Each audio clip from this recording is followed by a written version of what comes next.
冷面杀手魂穿丑胖女孩，凭借超高智商和狠辣手段，一天甩掉废物学渣头衔，7天拿下京城首富，就连财阀老爷的多年顽疾也被他一针疗愈。然而就是这样的一个顶级天才，却被组织忌惮谋杀，狠心同归于尽后，血影意外穿成一个弱不禁风的胖子，爹不疼妈不爱，妹妹还是个绿茶怪，唯独便宜弟弟还有点爱。所以在乔玉替他解开2道数学题时，乔颖满脸的不可置信，你怎么会？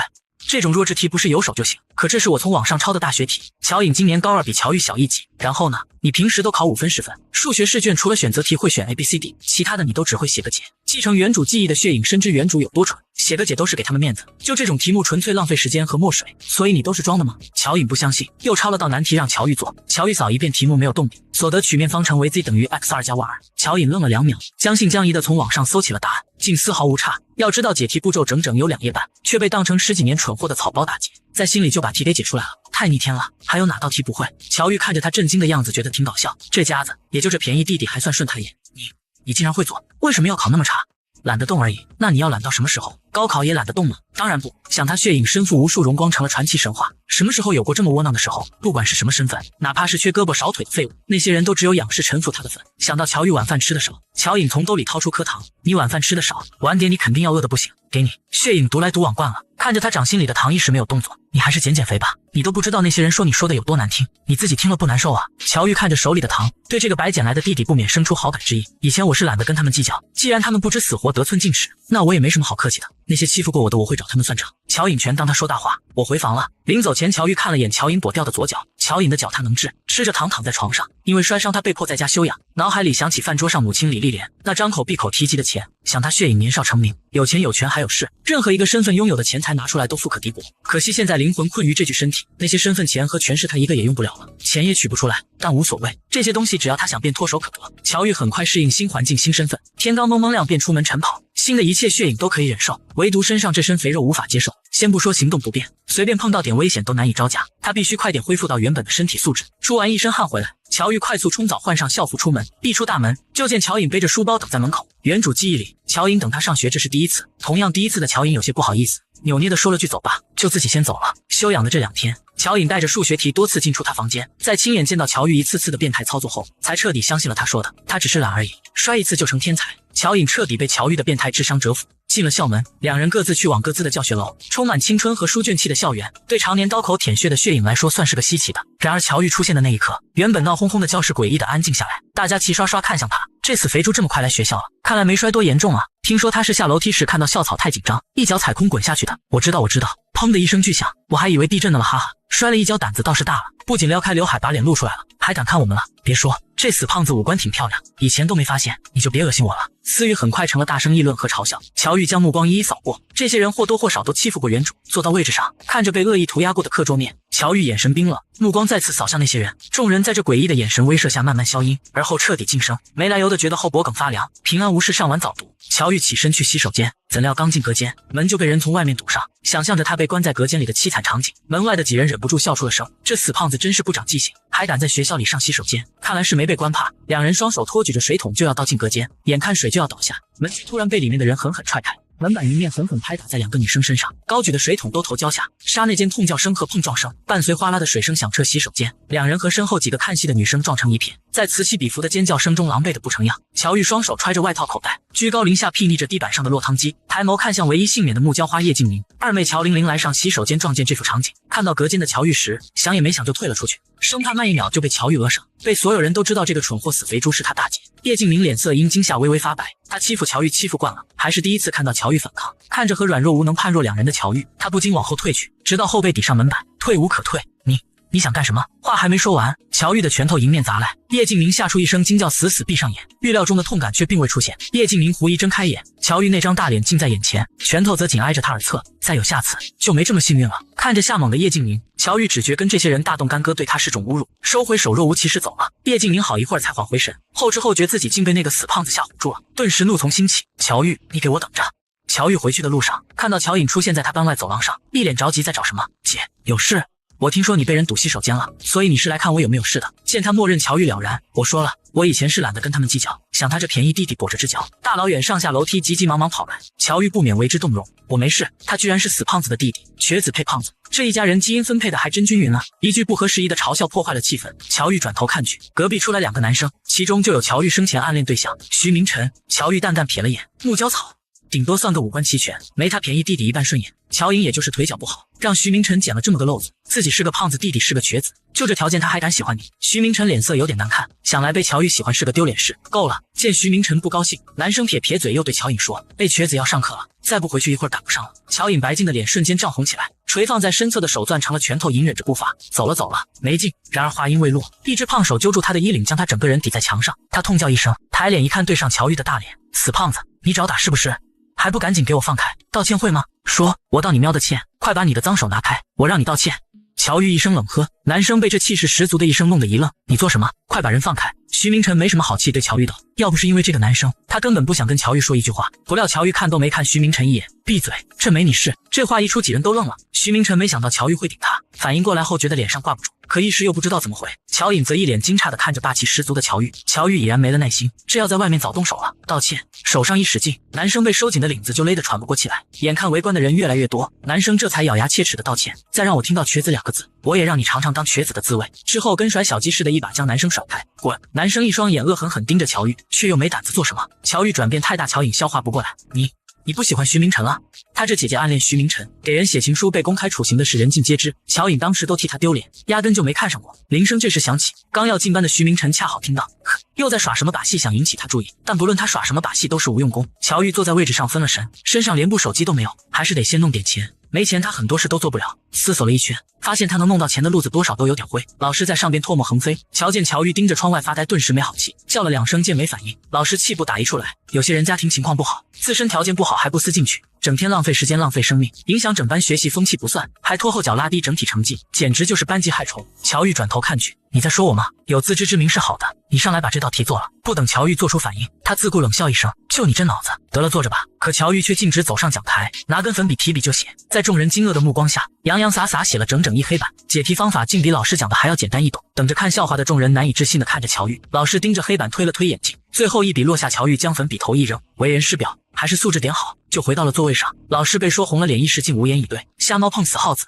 下了晚自习，乔玉本以为乔颖会等他，但是并没有。快到家的时候，看到乔颖走在他前面，跛着只脚。看今天在学校里被人一口一个瘸子的叫，可想而知在学校受到的欺负不比他这个死胖子少。可惜他现在手上没钱没银针，要不然他不介意给他这便宜弟弟把脚治一治。乔玉加快步伐追上乔颖，乔颖见到他看了眼后又转过头去：“你高考会好好考吗？”当然，他血影怎么可能垫人底下？回到家，乔玉换了身衣服准备出门夜跑，被李丽莲叫住洗碗。这碗是晚上李丽莲留着的，平时都等着乔玉晚自习回来洗。乔玉回头看他一眼，全然当他空气。李丽莲气得大骂：“你个死丫头！”乔颖放下书包，默默进厨房洗。乔玉走出大门，都还听到李丽莲把儿子撵回房间写作业，自己骂骂咧咧洗碗的声音。这几天每天控制饮食，坚持晨跑夜跑，几天下来效果惊人，身形瘦了1圈，下巴都尖了。饭卡没钱了，乔玉索性晚饭都省了。他没打算伸手跟李丽莲要，毕竟他不确定自己能控制住脾气。这晚他夜跑完洗了澡后回房睡觉，想着从哪儿快速弄点钱，突然耳朵灵巧的动了动，他应声翻身下床。城中村闯入了一行外来人，男人捂着重担的腹部，在这片老旧的住宅区一路逃亡，脚下一个不稳跌坐在地，身后那些人暂时没追上来，便原地稍作休息。腹部的大片血迹让他呼吸紊乱，突然察觉到什么的他猛然抬头，就见这户人家的门打开，看清来人脸的一刻，乔玉挑挑眉，脸熟，迅速从脑海里过了遍，准确在一堆信息里找出这个男人的身份。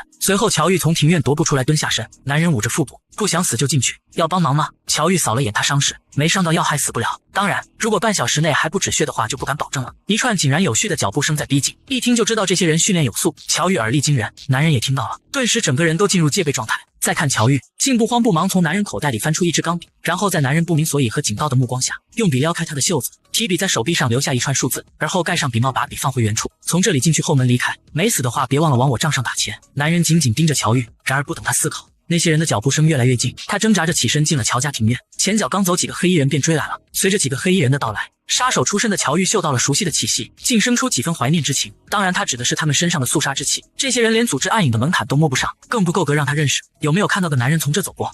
乔玉侧身对着他们，不慌不忙地拿脚把土刮起来，就这么在几个黑衣人的眼皮子底下，把男人留下的血迹掩埋。黑衣人闻到空气里的桂花香，以及掺杂在香气里的血腥味，更觉得乔玉可疑起来，往那边去了。黑衣人看了看乔玉，虽存疑惑，但还是急忙追人去了。秦逸琛从乔家后门逃出后，很快被赶来的秦家人接上，处理完伤口，连夜赶回京城。京城秦家，三叔秦逸琛规规矩矩走到男人面前，沙发上的男人面容清俊，一身正装，定制的灰色暗纹西装衬得整个人金贵静谧，不怒自威的强大气场让秦逸琛有些发怵。男人正是秦家现任掌权人秦寒，是已经退位的秦老爷子的老来子。虽被秦家小辈恭恭敬敬称呼一声三叔，却也不过29的年纪。三叔，您怎么亲自过来了？是办砸了？是我没用，这么小的事都办不好，不仅把货物弄丢了，还把自己弄成这副样子。想他三叔跟他一般大事就能独当一面，翻手为云覆手为雨，谁见他不规规矩矩的称一声三爷？再看看自己，等天亮我就去领罚。你是秦家人，不是保镖杀手，第一次出任务难免不能面面周全，人没事就行。秦寒对自家小辈向来宽容，伤得如何？没伤到要害，子弹已经取出来休养几天就好了。秦逸琛捂着包扎好的腹部，手臂上的一串数字引起了秦寒的注意。这是什么？秦逸琛低头一看，他刚刚清洗手上的血迹时很小心，生怕把这数字给洗掉了。货物是在云城郊区被抢的，情况危急时多亏个小姑娘相救，这银行账号是他留下的。哦，小姑娘看着还是个学生，他说没死的话就往他账上打钱。秦逸琛对那大胆冷静的少女印象深刻，她很特别。货物我已经派人去追了，丢不了，你好好休息，等那帮人抓到了送来给你处置。秦寒起身准备离开，秦逸琛想了又追上去。三叔，我想再去一趟云城，当面感谢那个女孩，这是你的事。不过你要知道你是秦家人，暗中有多少双眼睛在盯着你。云城那种小地方，你的大张旗鼓很可能给他带去麻烦。他不是明确了感谢方式吗？何必多此一举？是我明白了，谢谢三叔提醒。秦逸琛有点遗憾，这段时间你就不用去公司了，在家把伤养好。我没事的，如果闲不住，就寻访一下有没有能替老爷子主刀的医生，哪怕是能够缓解病情的方法。好，血影死了，他们都深知老爷子的病几乎没有希望了。送秦寒离开后，秦逸琛上楼拿着抄写在纸上的账号看了许久，打多少好呢？自己的命当然打多少钱都应该，可他还是个学生，一下子给太多会不会把人吓到？毕竟他再胆大也只是个10几岁的学生，10亿8亿他怕是处理不好。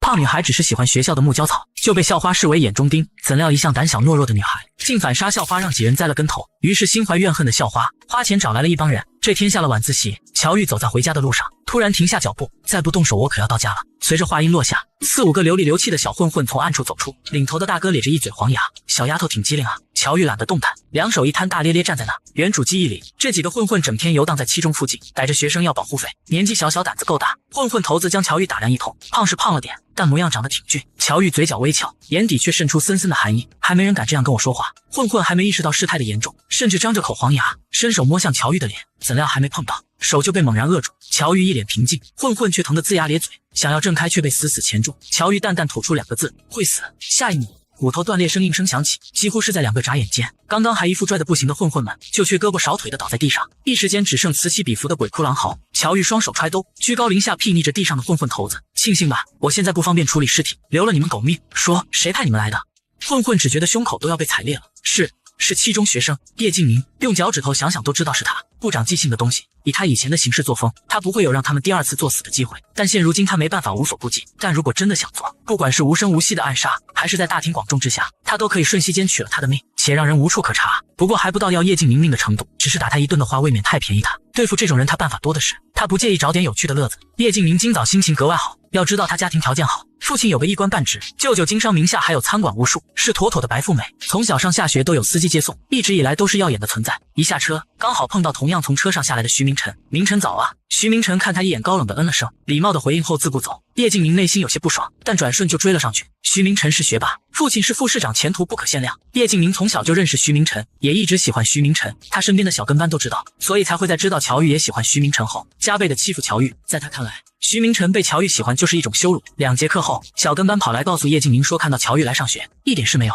死胖子没事。怎么可能？叶敬明不相信，亲眼跑去看，发现乔玉安然无恙坐在座位上。那些人这么点事都办不好，还好意思收我这么多钱，一直到中午都没消息。不料刚出校门口，就被冲出来的一伙人围住，定睛一看，竟是那几个混混。只是此刻的他们鼻青脸肿，吊着胳膊拄着拐，着实将叶敬明吓得不轻。食堂里学生们正在吃饭，就听几个学生跑进来大声八卦，快去校门口看。校花被几个混混堵住，那些混混个个断胳膊断腿，说受校花指使打了我们学校的学生，结果被反杀了，来找校花要医药费，校长老师都去了。乔玲玲一听这事，饭都不吃了，丢下碗筷就去闹。徐明晨皱皱眉，思索片刻后，还是跟着大部队前去查看。瞬间食堂的人全跑光了。乔颖抬头一看，面前空荡荡，偌大的食堂，只见自己大姐两耳不闻窗外事，一脸淡定的吃着饭。乔颖端着餐盘过去，你没去看热闹？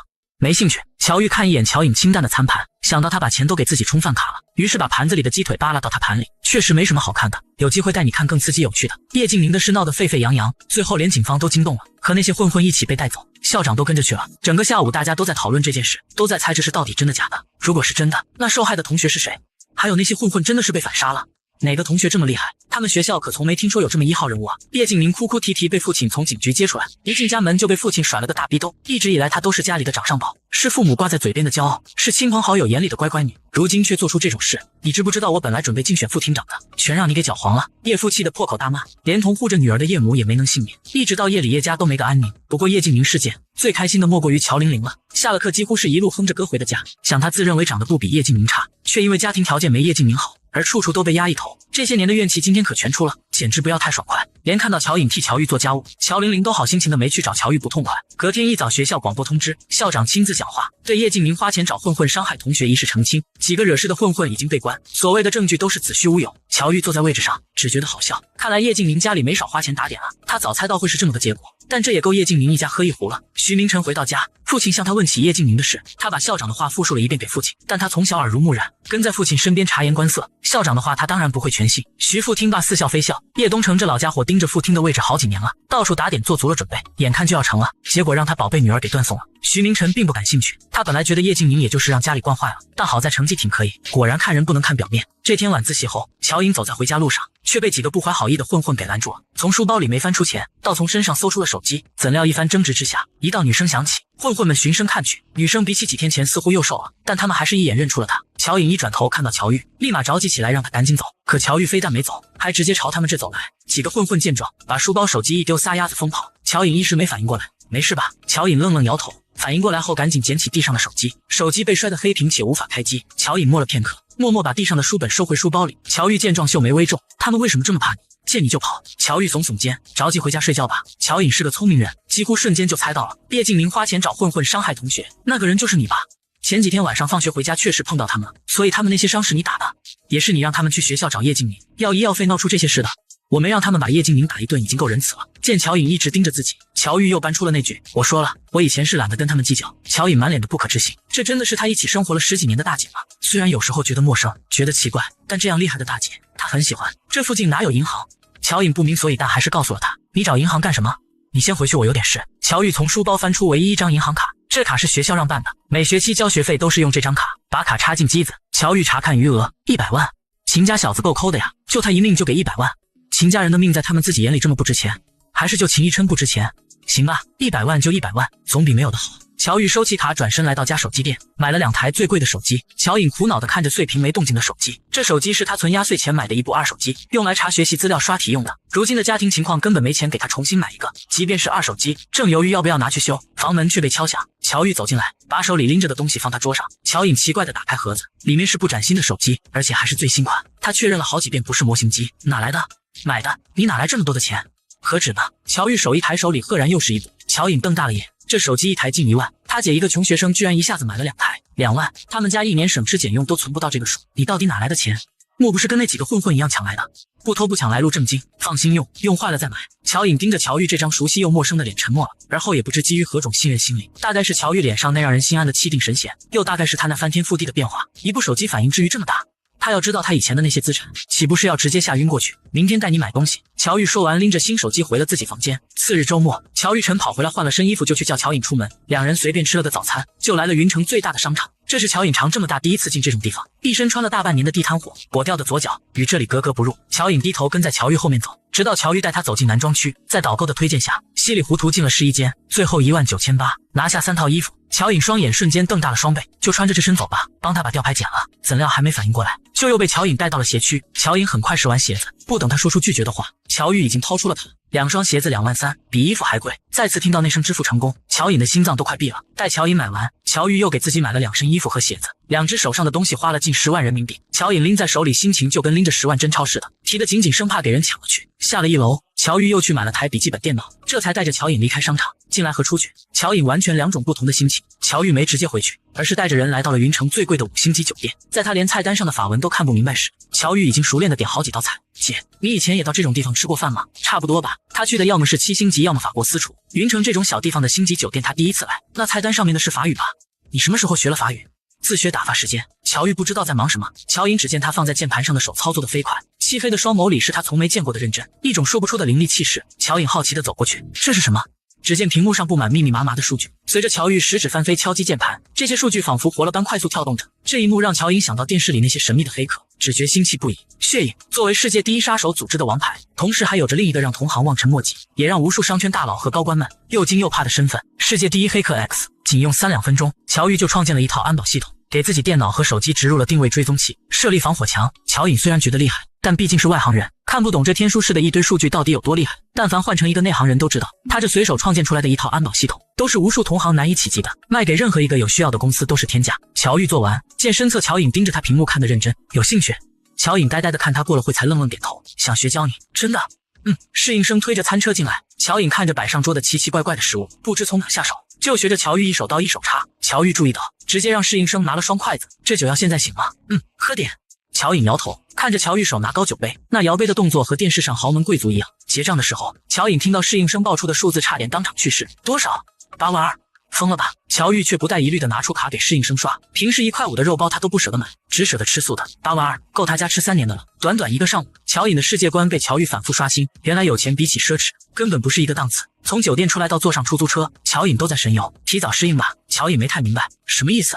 以后经常会有这种恐怖消费。乔父做工地，中午都在工地吃快餐，乔母在厂子里上班，也在厂子里吃。乔玲玲估计是和同学出去玩了，姐弟俩到家时家里都没人，两人各回个屋。乔玉拿出手机拨通一个号码，随后京城最大的中医药馆就收到了来电。资历尚浅的小学徒听到对方找明老，立马去查室把人请了出来。明老接过电话，听到对方开口要的东西后，内心微有诧异：你怎么知道我这里有？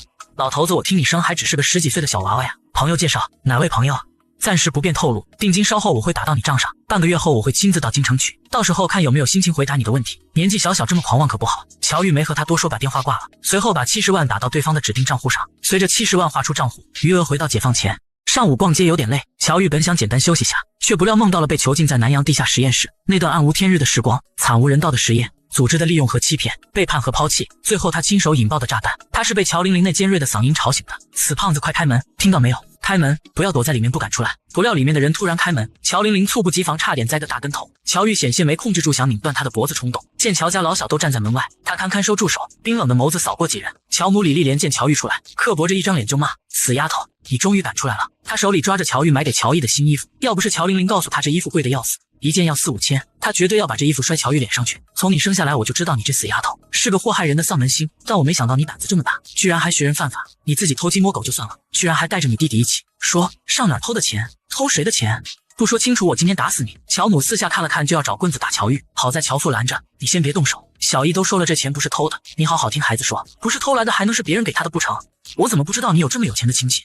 这么有钱怎么不给你我用点？你护着这死丫头可以，可你要害了我儿子，我跟你们两个拼命，信不信？乔玲玲适时煽风点火，这些手机衣服加起来少说4-5万，你猜要被判多少年？乔父吓得心里咯噔，不知如何是好。他刚从工地回来，还没弄清楚怎么回事，现在听说这些东西要4-5万，他只觉天塌了。乔毅红着眼眶咬牙辩白，我都说了姐没偷钱，可他也不知道这么多钱是哪来的。他刚在房间里写作业，乔玲玲过来跟他炫耀自己新买的裙子，然后就发现了他穿的新衣新鞋，不是偷的哪来的？就他这样的还能去卖不成？玲玲，你怎么说话的？这是你姐。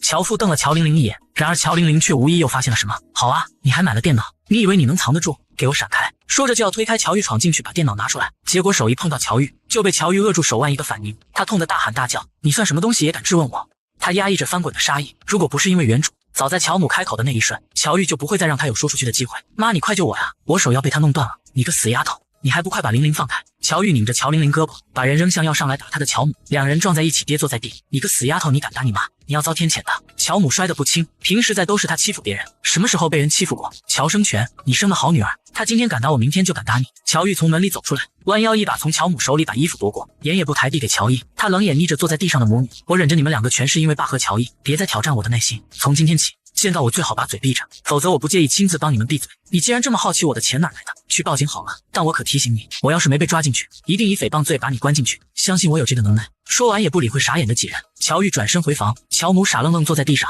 脑子里都是乔玉那森然嗜血的眼神，不由得生生打了个寒颤。只有乔毅还算冷静，他早知道了乔玉的转变，但乔玉对自己母亲的态度还是让他有些意外。乔毅拿起桌上自己的东西准备回房，姐没有偷钱，也没有做见不得人的事，那些钱是他自己在电脑上编程序赚的。这是乔毅第一次说谎，他知道乔玉并不需要，但还是不想他承受这些莫须有的猜测和恶意。乔玉耳根子清静不到半小时，李丽莲又开始闹了，在房间里撒泼打滚骂乔玉白眼狼。乔玉实在心烦，于是推门出去了。云城郊区山脚下，刚竣工的一条盘山公路，一堆富家子弟正在进行赛车比拼，气氛好不热闹。乔玉从出租车上下来，双手揣都加入了这些年轻男女里。霍少，霍少，霍少！年轻男女嘴里一声声高亢地喊着，他们自觉分开站在路边两侧，终点还牵了条横幅。只见几辆跑车争前恐后出现在半山腰，不要命地朝着山下驶来。领头的是一辆银色跑车，在万众期待下，银色跑车不负众望夺得第一，现场一片欢呼雀跃。霍少，霍少！在大家都追捧车的主人时，人群里的乔玉却是挑挑眉。车不错，后面3辆跑车紧随其后。霍成东在鲜花掌声中从跑车里一跃而下，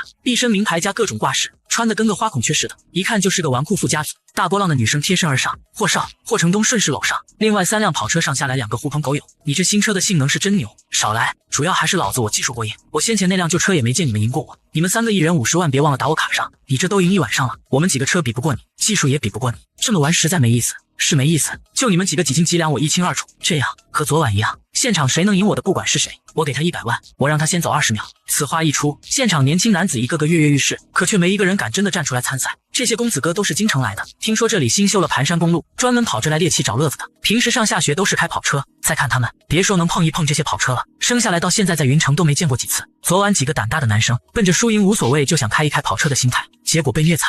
霍成东家里在京城是有头有脸的大人物，还是家里的独生子，根本没人敢惹，连他们市长儿子见了他都对他鞍前马后。风文中为了讨好这些公子哥，立马站出来帮着问有没有敢出来参赛的，可问了一圈都没人。这时一道不冷不淡女声响起，我来。所有人齐刷刷看去，就见一个女生揣着都从人群里出来，一脸从容不迫。女生有点胖，但胜在五官精致，瘦下来绝对漂亮。你风文中表情跟便秘似的，让他别等了。心道虽然五官不错，但想借此引起这些公子哥的注意，未免太不自量力了。怎么，比赛有规定男女？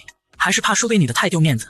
这些公子哥在这玩2天了，乔玉是在一则帖子上看到的，李丽莲在家吵得他心烦，怕一个没忍住弄出人命，就干脆到这来了，顺便看能不能捞点钱。半个月后他要去京城取东西，尾款对现在的他来说是笔不小的数目。虽然和明老有些交情，但乔玉并没打算借着血影的身份白拿。霍成东饶有兴致地看着乔玉，会开车吗？方向盘握得住吗？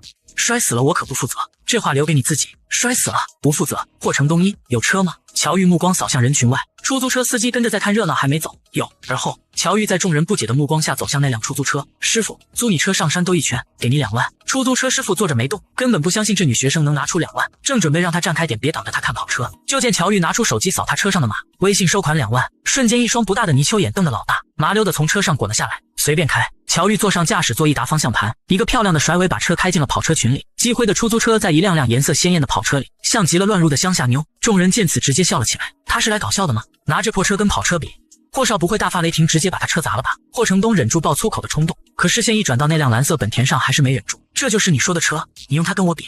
比车还是比技术？霍成东闻言笑出了声，搂着怀里的美女谈笑，看样子并不打算陪乔玉浪费时间。怎么不敢？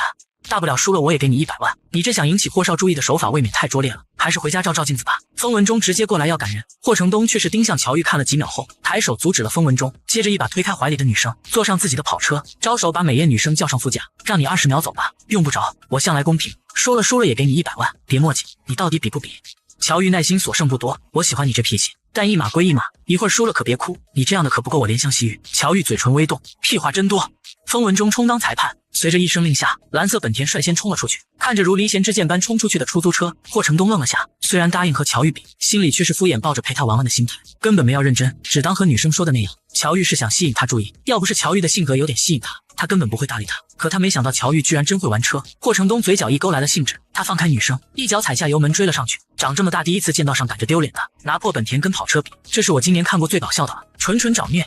围观群众都觉得乔玉要么是想赢钱想疯了，要么就是和那女生说的一样，想借此引起霍少注意，但不管是什么目的都是白日做梦。半山腰上，蓝色本田和跑车上演着一场极限追逐，车速快到几乎只能捕捉到一道道残影。霍成东看着前边轮胎都要起飞的小车，一个加速轻松超车，他得意的扭头冲乔玉一笑，似在笑他异想天开。索性和副驾驶的女生谈笑来，压根没把乔玉当回事。车子开出一段时间，看着仍紧紧咬在车屁股后的破本田，霍承东挑挑眉，可以啊，他跟着提速想拉开距离，不料破本田竟能跟上一点没落速。霍承东继续提速，可就在进入下一个弯道时，蓝色本田突然加速，擦着牙边以一个不要命的姿势将他反超。刚竣工的盘山公路护栏还没装起，霍承东在这玩了2天，每次过弯道都不敢掉以轻心。蓝色本田擦着他而过的时候，霍承东心里咯噔一声，本以为这破本田就要冲下崖去，却不料稳稳当当，安然无恙。看着前面的破本田，惊吓过后的霍承东开始正视起乔玉来。就目前来看，乔玉的车技比他那几个朋友都要厉害。霍承东提速追赶，就这样，2辆天差地别的车在盘山公路你追我赶，两人你超我，我超你，竟一时分不出胜负来。一阵追逐过后，蓝色本田率先抵达山顶，霍承东紧随而来，迅速追上，尝试超车。可破本田就像是在他车上装了追踪器，总能猜到下一秒他车的动向，一次次堵在他前面。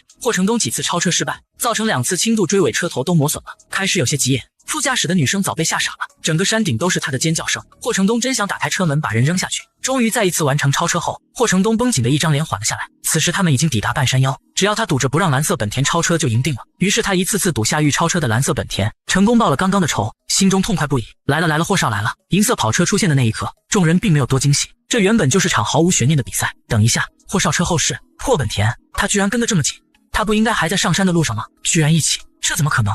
眼看着蓝色本田还有要超车的趋势，众人一改刚才看戏的轻松姿态，一个个张望紧张起来。霍承东不给乔玉任何超车的机会，终点近在咫尺。胜利在望，霍承东勾起嘴角，脸上已然挂上胜利者的笑容。这场没白玩，对方确实厉害。就在大家准备迎接霍承东时，蓝色本田与银色跑车忽然拉开距离，而后猛地提速，一个飞跃擦着霍承东头顶而过，全场哗然而后安静。霍承东只觉一片阴影笼罩在上方，他下意识抬起头，看到的是破本田磨损的不成样的底盘。现场响起一声声倒抽冷气声，蓝色本田飞过银色跑车头顶，稳稳当当出现在银色跑车前面，开过终点线，紧跟着一个漂亮的甩尾漂移，调转车头冲着刚刚过终点线的银色跑车，像是在冷眼看着这个失败者。全场鸦雀无声，不知道过了多少秒，人群里不知道谁报了句国粹，紧跟着的是一声接一声国粹。破本田还能这么开？这是天天飞车吧？司机师傅看傻了眼，这破车他开了5、6年，头一次知道还能这么开。霍承东猛了2秒，反应过来后，他立马打开车门下车，难以置信看着坐在车里一脸淡然的乔玉。那些公子哥看看霍承东，又看看乔玉，成哥输了。这似乎不是重点，重点是1500多万的兰博基尼超跑输给了10几万的破本田，这如果不是见鬼，那得是多硬的车技啊！乔玉伸手拿过挡风玻璃前的圆珠笔，借了司机师傅的记事本，写下银行卡账号后将纸张撕下。霍承东显然还没回过神来，乔玉走到他面前，抬起胳膊，100万打我账上，将字条拍在银色跑车引擎盖上。乔玉2手一揣，都转身就走。慢着！霍承东终于反应过来，当即把人叫住，有问题。他半边秀眉轻轻挑了下，给人一种说不出的冷酷的拽，还透着几分痞气。敢不敢再比一场？霍承东竭力克制住内心的兴奋与激动，拿起那字条100万。乔玉盯着他一时没动。霍承东加码200万。乔玉再度挑眉，怎么比？送上门来的钱没有拒绝的道理，简单。见他答应，霍承东脸上掩饰不住的开心。他招手叫来自己车技最好的朋友，你开我车跟他比一场，但是有一个条件，我得坐副驾。成交。霍承东就一个纨绔子，没那么多心眼。他心里想什么，乔玉从他脸上看得一清二楚。霍承东搂着好友肩膀，兴奋极了，把你所有的技术都给小爷我拿出来，把油门往死了踩。说完急忙把副驾的美艳女生拽了下来，自己坐了上去。乔玉随后坐进驾驶座，会开吗？我这辆车可是限量款，全球不到10台，我还改装过，用不用先兜一圈适应一下？霍承东就想看看乔玉车技有多屌，一辆跑本田都能开得飞起，完成那么高难度的操作。要是超跑，霍承东想想就兴奋。用不着，这车我车库里放着2辆，而且改装的比这更好。不仅如此，他车库里还有辆更好的。这么服？这是霍承东第一反应，他有点不信上下将乔玉打量。你不是云城的吧？云城这小破地儿能有人开得起这车？还2辆？乔玉没搭腔，坐等比赛开始。突然想起这车有价无市，有钱都不一定买得到。他这辆都是在家装乖卖乔2个月，才让自己老爸帮他弄到手的。你说你有2辆，就这车？霍承东嗤笑道：“你是真能吹，当你性情了。”想到自己刚刚一时没反应过来，差点让乔玉装到，霍承东直接翻个大白眼。看在乔玉的车技上，才没有让他难堪。乔玉懒得多说，我叫霍承东，你叫什么名字？穿着校服是还在读高中吧？高几了？到时候大学考京城来呗，我就在京大读，这样我们就可以天天切磋车技了。要不一会儿留个联系方式，等我下次有空我来找你。哎，比赛开始了，快走啊！随着风文中一声令下，比赛开始。霍承东见好友的车第一时间冲了出去，乔玉却没动静，不由得着急地催促起他。急什么？让他20秒也构不成威胁。你的200万我会让你输得心服口服。霍承东更兴奋了。乔玉不紧不慢说完，这才一脚踩下油门。他被关在南阳地下实验室6个多月，在这之前也沉寂了一段时间，已经很久没有赛过车体验极速运动了。跑车就是跑车，不是刚刚那辆破本田能比的。霍承东朋友的车技算是拔尖的，见识了刚才乔玉的高难度操作。这位公子哥是一点也不敢轻视乔玉，全程不敢分心。见乔玉起步落后自己，输给了自己很长一段距离，公子哥暗暗窃喜，心想刚刚乔玉用破本田赢了霍成东的超跑，自己要是能赢了开超跑的乔玉，岂不牛大发了？怕是连霍成东这小子都得反过来叫他生哥。然而还没高兴2秒，就见原本被他甩得远远的超跑出现在后视镜里，如鬼魅般正以可怕的速度追了上来。公子哥很快做出反应，打方向盘想阻止对方超车，可对方更快，利用前面一个弯道，以迅雷之势将他反超，仿若银颗子弹般从他耳边穿过，伴随着轮胎摩擦地面以及霍成东兴奋的喊叫声。看着前面瞬间没了影子跑车，公子哥傻了2秒。哦嚯，太牛了！副驾的霍成东兴奋的脸部充血。赛车不仅要车技好，胆子更要大。霍成东一直觉得自己胆大包天，却没想到乔玉一个女生胆子比他还大。他过弯道时每都要减速，而乔玉非但不减，还一次次提速，他都能感觉到轮胎一次次离开地面飞在半空，心里直接给乔玉跪了。没等霍成东反应过来，车子已经冲上山顶，而后朝着山下驶去。下山远比上山更快更刺激，霍成东全程扯着嗓子在喊。山脚下的众人伸长了脖子，有的甚至拿出手机在计时。众人听到引擎声，不等看个仔细，一道残影从眼前飞过。车子停下的那一刻，霍成东腿都软了，坐在副驾驶一动不动，整张脸都让风吹麻了。他耳边嗡嗡作响，300万，别忘了打我账上。等他抬头看去时，乔玉已经下车，坐上了蓝色本田。霍成东反应迟钝，等他想起自己要说什么时，车子已经开远。他赶紧在一堆朋友里找起什么那个什么，目光锁定在风文中脸上。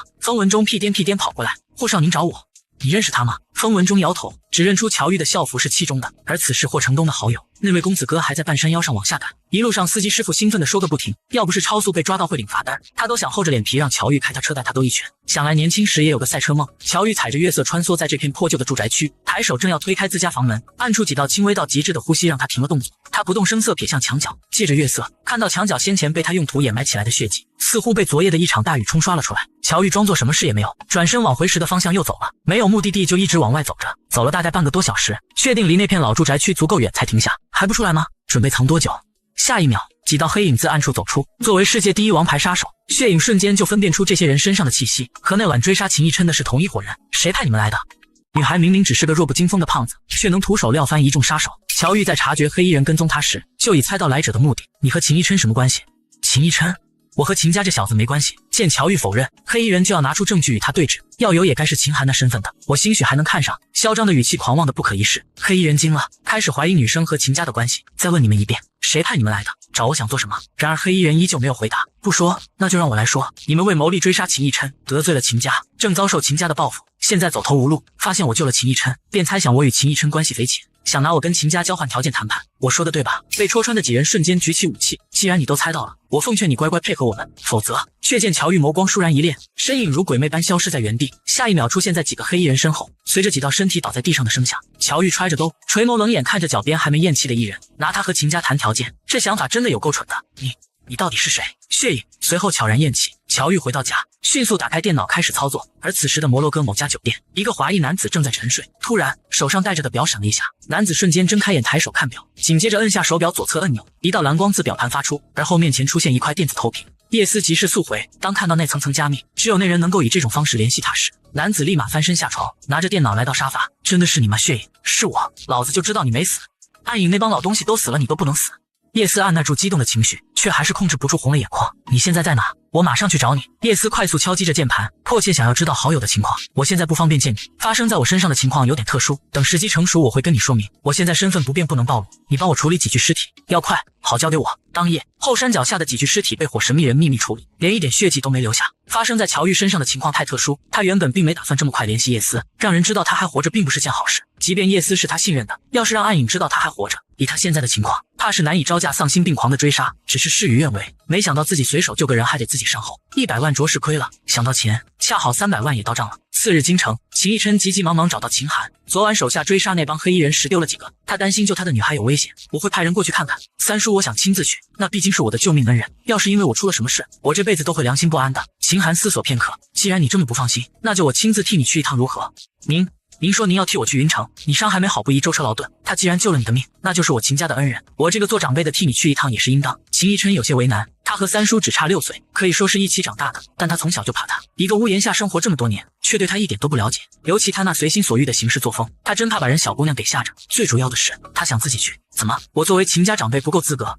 不是没这回事，那就这么定了，你回去好好休息吧。乔玉昨晚睡得晚，但一早还是起来出门跑了2圈，回房准备睡个回笼觉，结果刚睡下没2分钟，就又让敲门声给吵醒。乔玉，你在里面吗？乔玲玲边拍门边听里面的动静。早上乔玉明明起了床，现在是故意装睡不理他吗？要不是听说乔玉会写编程赚钱，为了得到新手机新电脑，他才不会这么好脾气在这敲门。他忍了忍，最后忍住恶心叫了声姐。话音未落，门突然被打开，不等乔玲玲反应，一只手倏然扼住她的咽喉，猝然对上乔玉那冰冷的眼神。乔玲玲吓得一个字也喊不出。乔玉下了死手，脸肉眼可见的迅速涨红，他呼吸困难，手里买来讨好的早餐掉在地上。乔颖从房间里冲了出来，见到这一幕吓得不轻，赶忙出口阻止乔玉。乔玉压下翻滚的杀意，将快要不能呼吸的乔玲玲甩在地上。他瞥一眼地上的早餐，不难猜到乔玲玲心里在琢磨着什么，不想死就滚远点。乔玲玲整个人都吓懵了，她大口呼吸着新鲜空气，眼泪因为恐惧控制不住往下掉。乔玉进了房间后，第一次直面死亡，乔玲玲吓得大脑空白，浑身瘫软，毫无形象坐在地上哭嚎，正哭得昏天暗地，突然啪的一声，里面的人扔出玻璃杯摔在门上，乔玲玲瞬间噤声，连滚带爬跑回自己房间。乔颖去拿了扫把，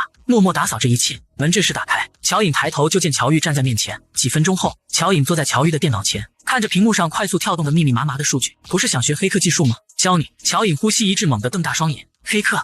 乔颖根本不敢想这种传说中的厉害人物有一天会站在他面前，而这人还是他姐。乔颖长得白净，眉目清秀俊朗，但并不是英气，沉默内敛的阴郁铸就了独特的气质。乔玉就喜欢这种长得好看话少乖巧的。黑客技术简单说是对计算机系统和网络的缺陷及漏洞的发现，以及针对这些缺陷实施攻击的技术。乔颖领悟能力高，乔玉只要说一遍他就懂，上手很快。聪明的人总是讨喜的，更讨有天才之姿的乔玉的喜。刚才被乔玲玲败坏的心情已经一扫而空，确定乔颖能学也感兴趣，乔玉直接带他到电脑城买了台电脑，又去银行办理了张银行卡。而此时的老舅住宅区外，停靠着一辆豪车，温度舒适的车内，一身正装的男人坐在后座看向窗外，耐心等待着。很快乔玉的身影闯入他的视线，三爷是他。秦一琛给乔玉汇款时，顺带把救命恩人的基本信息查了。乔玉当时用的银行卡是学校统一发的，秦一琛根本不用费人力就轻松查到。秦寒纵横商场多年，形形色色的人见多了，乔玉在他眼里没有任何特别之处，普通的不能再普通，也不知玉琛怎么那么惦记他。正想着，原本已经快要走远的乔玉突然回头，准确无误撞上他的目光，挺警觉，是个聪明的。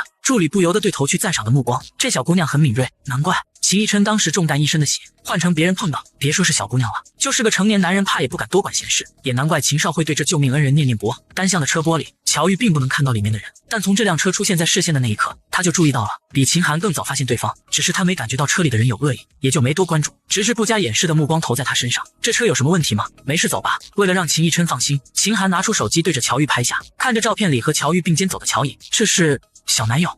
进入云城的那几人还没找到，没，我们的人就在这附近追丢的。很奇怪，这地方就这么大，可那些人进入这里后却直接消失不见，一点踪迹都找不到。助理有点想不通，那些人有目的性的逃命到这里，极大可能是想对救助过秦一琛的乔玉下手。秦一琛甚至都准备好与他们谈判了，可一夜过去，乔玉相安无事，反倒是那些人人间蒸发了般消失，哪有那么玄乎？继续追，活要见人，死要见尸。另外多安排几个人在这守着，确保那个女孩的安全。乔玉是秦家恩人，要是让他落入那些人的手里，有个三长两短，传出去秦家岂不成一大笑柄？话说不是给了他钱报救命之恩吗？玉琛那小子给了多少？怎么还住这种地方？是，对了，三爷，我们的人几小时前在这附近发现了791的人出没。791隶属于 M 国势力最强雇佣兵集团，北极狐佣兵团旗下的一个兵团。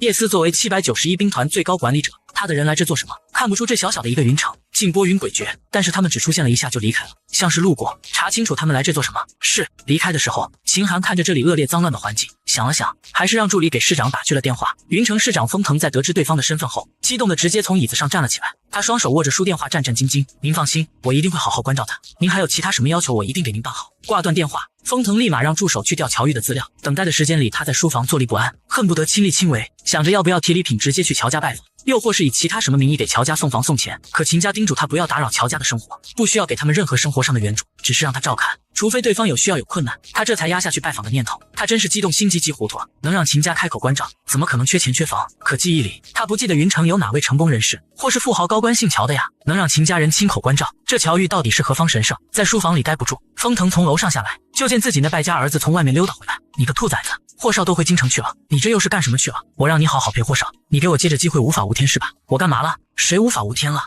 我这是给霍少办正事去了。办正事？追着儿子打的封腾停了下来，你能给霍少办什么正事？我骗你做什么？霍少亲口交代我的，让我帮他找个人，找到了打电话给他。风文忠说着就把手机拿出来，上面果然存着霍成东的电话号码。风文忠没说谎，霍成东让他找的人赫然就是乔玉。他一早被家里叫回京城去了，让他帮忙扎乔玉。风文忠自然是一口答应。他认出乔玉身上的校服是七中的，一早就跑去七中找人打听。可打听了一上午，风文忠是越打听越迷糊。从七中学生口中得知，七中确实有这么个人，和他一样高三，叫乔玉，外貌特征都对得上。可那些人口中的乔玉和他见到的出入太大，他眼里的乔玉拽帅胆大有魄力，连霍少都不放在眼里。而七中学生口中的乔玉，胆小怕事，懦弱无能，含腰驼背，极度自卑，成绩还烂到没边，蠢得跟猪似的。高中3年任人欺负，从不反抗，这让风文忠满腹疑惑。那你可得给霍少好好办。知道了，回头他就亲自去七中找乔玉。他还想着靠乔玉和霍成东拉关系呢。他大学是要去京城读的，还指望到时候能攀上霍成东这棵大树。要是能够融入霍成东的圈子，自己前途可谓不可限量。怎么样？霍少这2天在这玩的还开心吧？开心。前2天霍成东还觉得挺无趣的，直到昨晚乔玉的出现，甚至今早送走霍成东见霍成东都还兴奋着。你多和霍少联系联系，一定小心说话，别把人得罪了。要是能和霍少成为朋友，得到霍少的赏识，爸满足你买车的愿望。真的？风文忠眼睛一亮，爸说到做到。风腾心情格外好，如果能够和秦霍2家攀上关系，他风家一飞冲天指日可待。秦逸琛看着三叔发来的照片，起初有点不确定照片里的人是乔玉，因为女孩背影比那晚的要瘦上一圈。照片上的乔玉像是对拍照之人有所察觉，微微转过头来，侧脸轮廓柔和立体，反复对比后秦逸琛才敢确定。随后秦逸琛注意到照片上的少年，秦逸琛只查了乔玉个人信息，并不知道乔玉的具体家庭状况，也就不知道他有个弟弟。于是见到2人走得这么近，他反应和秦寒一样，这是男朋友还是弟弟？秦逸琛也没多在意，虽然乔玉救了他，但他也还了恩。京城和云城相距10万8千里，2人的身份也注定以后不会有什么交集。秦寒的助理就近调了几个人过来，暗中负责乔玉的安全。当晚乔玉出门夜跑时就发现了他们。乔玉向来是个速战速决的性子，可疑的人从不会留到第2天再去确认身份。于是夜跑回去的路上，乔玉一个闪身脱离出他们的视线。正当他们四处寻找时，乔玉悄声无息出现在他们身后，找我。然而此时的秦家庄园，助理秦岩步履匆匆，得到里面的人肯许后，他推开书房门走进去。3爷秦少、叔侄俩坐在沙发上正洽谈工作，秦逸琛正给三叔秦寒侦查，却见秦岩表情少有的精彩。什么事？我们的人让那女孩发现了。叔侄俩不约而同相视一眼，发现了？这怎么可能？就在刚才，那女孩出趟门的功夫就把我们的人救出来了。秦岩觉得太不可思议，秦寒亲口交代，他自然不敢马虎。挑过去的人都是身手最好的，反侦查能力也是拔尖的，可竟被一个普通女学生给发现了。没吓到他吧？秦岩表情更精彩了。我想被吓到的应该是我们的人。秦逸琛愣了下，再看秦岩那表情，他险些笑出来。碍于秦寒在这才忍着，她真的是个很聪明的女孩。刚听到的时候，秦逸琛也免不了震惊，但仔细想想乔玉的聪明和胆大，又觉得他们的人会被乔玉发现，好像也没什么好太惊讶的。于是我们的人就跟他表明了身份和目的，以免对他造成困扰。然后呢？他说什么了？秦岩却是一脸的纠结，他提到我了，心里不禁升起那么几分期待。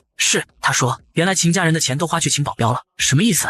秦逸琛完全没理解，你到底给了他多少钱？100万。果然，难怪人家说我们秦家的钱都拿去请保镖了，这是拐着弯嫌少。说秦逸琛抠门呢，我那也是怕吓到他。再说100万对他一个10几岁的学生不算少吧？秦寒没搭腔问助理，他开口要钱了？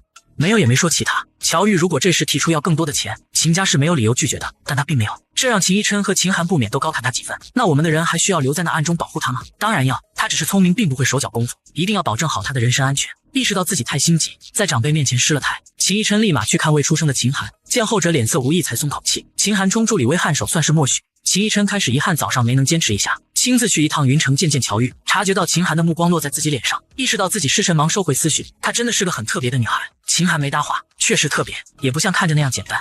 数学天才1个月都解不开的难题，却被女孩半小时搞定。怎料女孩刚拿下全校第1，就被所有人怀疑作弊。毕竟一个平时只考5分的家伙，怎么可能有这样的实力？乔颖拿着抄好的数学题敲开乔玉的房门，姐，这题你能解吗？这是去年京大校长联合几位数学家出的，好像他们自己都解不出来，就把题放到网上看有没有人能解。题目出的格外刁钻，乔玉不禁秀眉轻挑。京大校长亲口承诺，谁要能解开这道题，可以直接保送京大。很多数学狂热爱好者前仆后继，但都给不出一个正确答案，就连数学天才许知义苦思半年也没结果。乔颖正在自学大1数学课程，可每拿出这道题都无从下手。他亲眼目睹了乔玉这段时间的转变，或许他能一试。给我半小时。房间里安安静静，偶尔听到纸张翻动的轻微声响。乔颖站在门外，难掩激动的心情。25分钟，给。乔颖不敢相信，满满当当6页纸的草稿，在看到最后答案时瞳孔地震。无数团队前仆后继，花费半年时间绞尽脑汁，连数学天才都做不出来的题，让他解不到半小时就给做出来了。此刻解题步骤和答案就拿在他手里，乔颖拿着草稿本的手激动得微微发抖。现在和你讲题对你来说有点难，等你上大学了再跟你讲。晚上，乔颖把这6页纸上传到京大论坛就睡了。只是在他不知晓的情况下，帖子迅速发酵，很快引起了大神许知义和京大校长的注意。第2天，学校组织了高考前最后一场数学考试，姐，你能考满分的吧？想看我考满分？有能力为什么不考？干嘛还让那些人笑话？那就考呗。乔颖闻言这才放心起来。乔玉考试在下午时间为2节课，试卷拿到手，大家都还在浏览题目，乔玉已经动笔，其他学生刚算了2道选择题，乔玉则已经做到了第2页。监考老师刚进入状态，就听到有学生要提前交卷，这回刚到半节课的时间，分明是捣乱，正要训斥，转头见是乔玉，直接黑下了脸，厌烦的挥手让他赶紧走。整个高三没有哪个老师是不知道乔玉的，毕竟他们就没见过这么蠢的，回考试都只有5分，瞎蒙都不止蒙这个分数，成绩差也就算了，性格也不讨喜，整天阴阴沉沉，时时刻刻低着个脑袋，让人打心底里不喜欢。远远的看一眼乔玉桌上的卷子，卷子旁的草稿纸上只有寥寥几笔，真是没救了。乔颖下了晚自习回到家，第一时间找到乔玉。今天中午他打开帖子发现已经大爆，并且还被许知毅追着要联系方式。他知道乔玉保送京大稳了，他按捺着激动的心情，先关心了乔玉的考试情况。你提前交卷了？等明天成绩一出来，再也没人敢说你还没写里考得好了。乔玉觉得乔颖有点过于激动了。乔颖安静内敛，是个不喜欢将情绪表露的性子。你有什么事吗？姐，你被保送京大了。京大校长和数学天才许知毅找我了。乔玉微挑袖眉，没什么反应。昨天我把那道题的计算过程和答案拍下来发到京大数学论坛上，许知毅就找我了，他想见你和你聊一聊解题思路。后面京大校长也联系我了，说如果是学生可以直接到京大报道，他也想跟你见面。乔玉脸上没什么情绪，保送没什么兴趣。为什么？我对数学没兴趣，也没那么多时间陪一帮老家伙做研究，我有很多事要做。那你高考会考京大吗？考京大是乔颖一直以来的梦想，京大可以，暗影底下最强的一个分支就藏在京城，他已经等不及想跟他亲爱的组织重逢，然后给他们送上一个惊喜了。乔颖并没发现乔玉的异样，姐你怎么选择我都支持你。以乔玉的真实成绩，乔颖不觉得不要这份保送会可惜。那京大校长和许知毅那边要怎么回复？你想上京大吗？乔颖瞬间明白过来乔玉的意思，他重重点头，脸上少有的认真严肃。想，但我要靠自己的努力考上京大。乔玉并不在意的笑笑。其实就算乔颖顶替他去京大报道，乔玉也不会说什么。对自己认可的人他向来大度，但正直又有骨气志气的可爱弟弟，谁又会不喜欢呢？那我就在京大等你。乔颖拿着手机犯愁，乔玉既然不要这个保送名额，他自然不能将乔玉的身份供出，避免那些人上门来打扰乔玉。纠结半天，选择了最简单的拒绝。考试成绩很快有了结果，成绩被张贴出来，学生们挤在公告栏前。第1名徐明晨139分，意料之中，乔玲玲被乔玉影响，那天早上被掐后接连2天做噩梦，考试的时候发挥失常了，只考了102。他正郁闷，却发现榜单最末端乔玉的名字0分，乔玲玲差点没笑出声来。0分怎么考出来了？上课林一翔老师拿着卷子走进来，试卷班长发一下，这节课我们讲试卷。好，我们先看一下第8题，我有问题。一道女生将数学老师打断，什么问题？我的卷子谁批改的？为什么是0分？0分？我以为5分就是极限了，没想到这都还能有下降空间。对比前天震惊整个数学论坛的无名大神，这人跟人怎么能相差这么多？我改的，为什么0分你心里不清楚吗？不清楚。沉着脸将手中卷子放下，这有的人，我不知道该说他胆大无畏，还是说他缺心眼，又或是他觉得学校缺心眼，学校为顾及某人感受，没有将他作弊的事公开，他自己倒好，上赶着要弄得人尽皆知。作弊？你在说我吗？全年级还有第2个作弊的吗？证据呢？证据？老师觉得好笑，指着乔玉桌前的卷子反问，还需要证据吗？我教书这么多年，什么作弊的学生都碰到过，像你这样作弊了还敢当堂质问老师的，还是第一次见。我还真是小看你了，本来以为以你的能力，给你抄你都会抄不明白，没想到你抄的还挺成功。一个女孩子好的不学进学些野路子，平时看你安安静静，没想到胆子这么大呀。说了这么多，你还是拿不出证据是吗？见乔玉这么不知好歹，老师也没了耐心。别人抄作业还知道改2个，你就算要作弊也不知道做得真一点。你问问同学们，他们信你能考满分吗？你说你没作弊，行，别的我也就不问了。你倒是给我解释解释最后一道大题，连一班的徐明晨都只答对了第1小题，你却全做对了。你是觉得你能比徐明晨还厉害？为什么不能？他做不出来还不准别人做出来？在你眼里差生不能有进步？乔玉，我本来只打算让你下周一生气时做检讨，再这样胡搅蛮缠下去，就你作弊这事连高考都参加不了，没有证据，单以偏见给学生定罪，拿高考资格威胁，我看你这老师是当到头了。此话一出，全班哗然，大家不可置信看着乔玉，绝了，以前怎么没发现他这妖牛？这是受了什么刺激突然转性？老师没想到乔玉敢说出这样的话，一时气的话都不会说了。乔玉，你到底想做什么？简单，拿出证据证明我作弊，拿不出就把分给我改回去，还有给我道歉。证据？你还要什么证据？你那张卷子就是铁证，你回去问问你爸妈，你能考那个分吗？老师被气得不轻，情绪无法克制的激动，还要说什么，就见乔玉突然站了起来。你要干什么？乔玉一脚踢翻碍事的座椅，在声响中朝门口走去。乔玉，你要做什么？给我回去，找个不耳聋眼瞎能听懂人话的。乔玉直接冲到校长室，这事很快传遍全校，数学老师第一个到场。副校长、年级主任和乔玉班主任闻风赶来，没一会校长室就站了7、8个老师。当得知此事主角是乔玉后，皆是摇头。年级主任好言相劝，知错能改善莫大焉，这事可大可小，再不知错闹下去真要影响高考了，赶紧回去上课吧。面对众校领导的威慑，换别的学生早吓懵了，乔玉却是不落下风，气强全开。监考老师和监控，我要见一个，否则大家法庭见。在场人闻言无不发笑，我没有开玩笑，这是乔玉最后的耐心。法庭。就你家那条件，怕是律师所都进不去吧？我看你是从楼梯上摔下来，脑震荡还没好吧？有这请律师的钱，还是去医院做检查吧。乔玉不再跟他们废话，拿出手机，旁若无人拨号，直接开免提。程敬言，程律吗？我是程敬言，您是哪位？怎么会有我的私人号码？一位无名朋友给的。我这有个官司想委托给你事务所，你尽快派个律师过来吧。程敬言。校长听到这名字，立马坐直起了身子。程敬言，律师界的金牌律师，以出道零败绩闻名整个律师界，个人事务所几乎将整个行业垄断，非大官司不接，是无数上市公司争相抢夺的香饽饽，无数人花钱都请不到他，甚至连京城秦家都曾出高价想聘请他，但都遭程敬言拒绝。他一个10几岁的学生，能有程敬言的私人联系方式，还大言不惭让人过来给他打官司。校长摇摇头，觉得乔玉不是被骗了就是疯了，这是程敬言明面上的身份，而事实上程敬言是个游走于黑白两道的人，他手上的案子多的是见不得人的，而这些案子除了他没人敢接，连道上的黑老大见了他都得给他3分薄面，客客气气称呼他一声程先生。他的个人背景更是神秘强大，曾有人传出他是黑道太子爷，父亲是东南亚最大的黑社会组织老大，但是真是假外人不得而知。无名朋友。程敬言闻言握笔的手一顿，叶思的朋友。怎么声音听着这么小？叶思真名并非叶思，因没人知道他的真实名字，又因他的身份总有不便，久而久之就多了个这么个称呼。叶思的朋友程敬言不敢怠慢，你在什么地方？国内国外？我立马安排人过去。国内云城江夏区，我前天正好到这出差办点事，你把具体位置告诉我，我现在过来，再把相关资料发我。我来的路上把情况了解了。云城7中没有资料，我和被告们在一起。7中学校，被告们。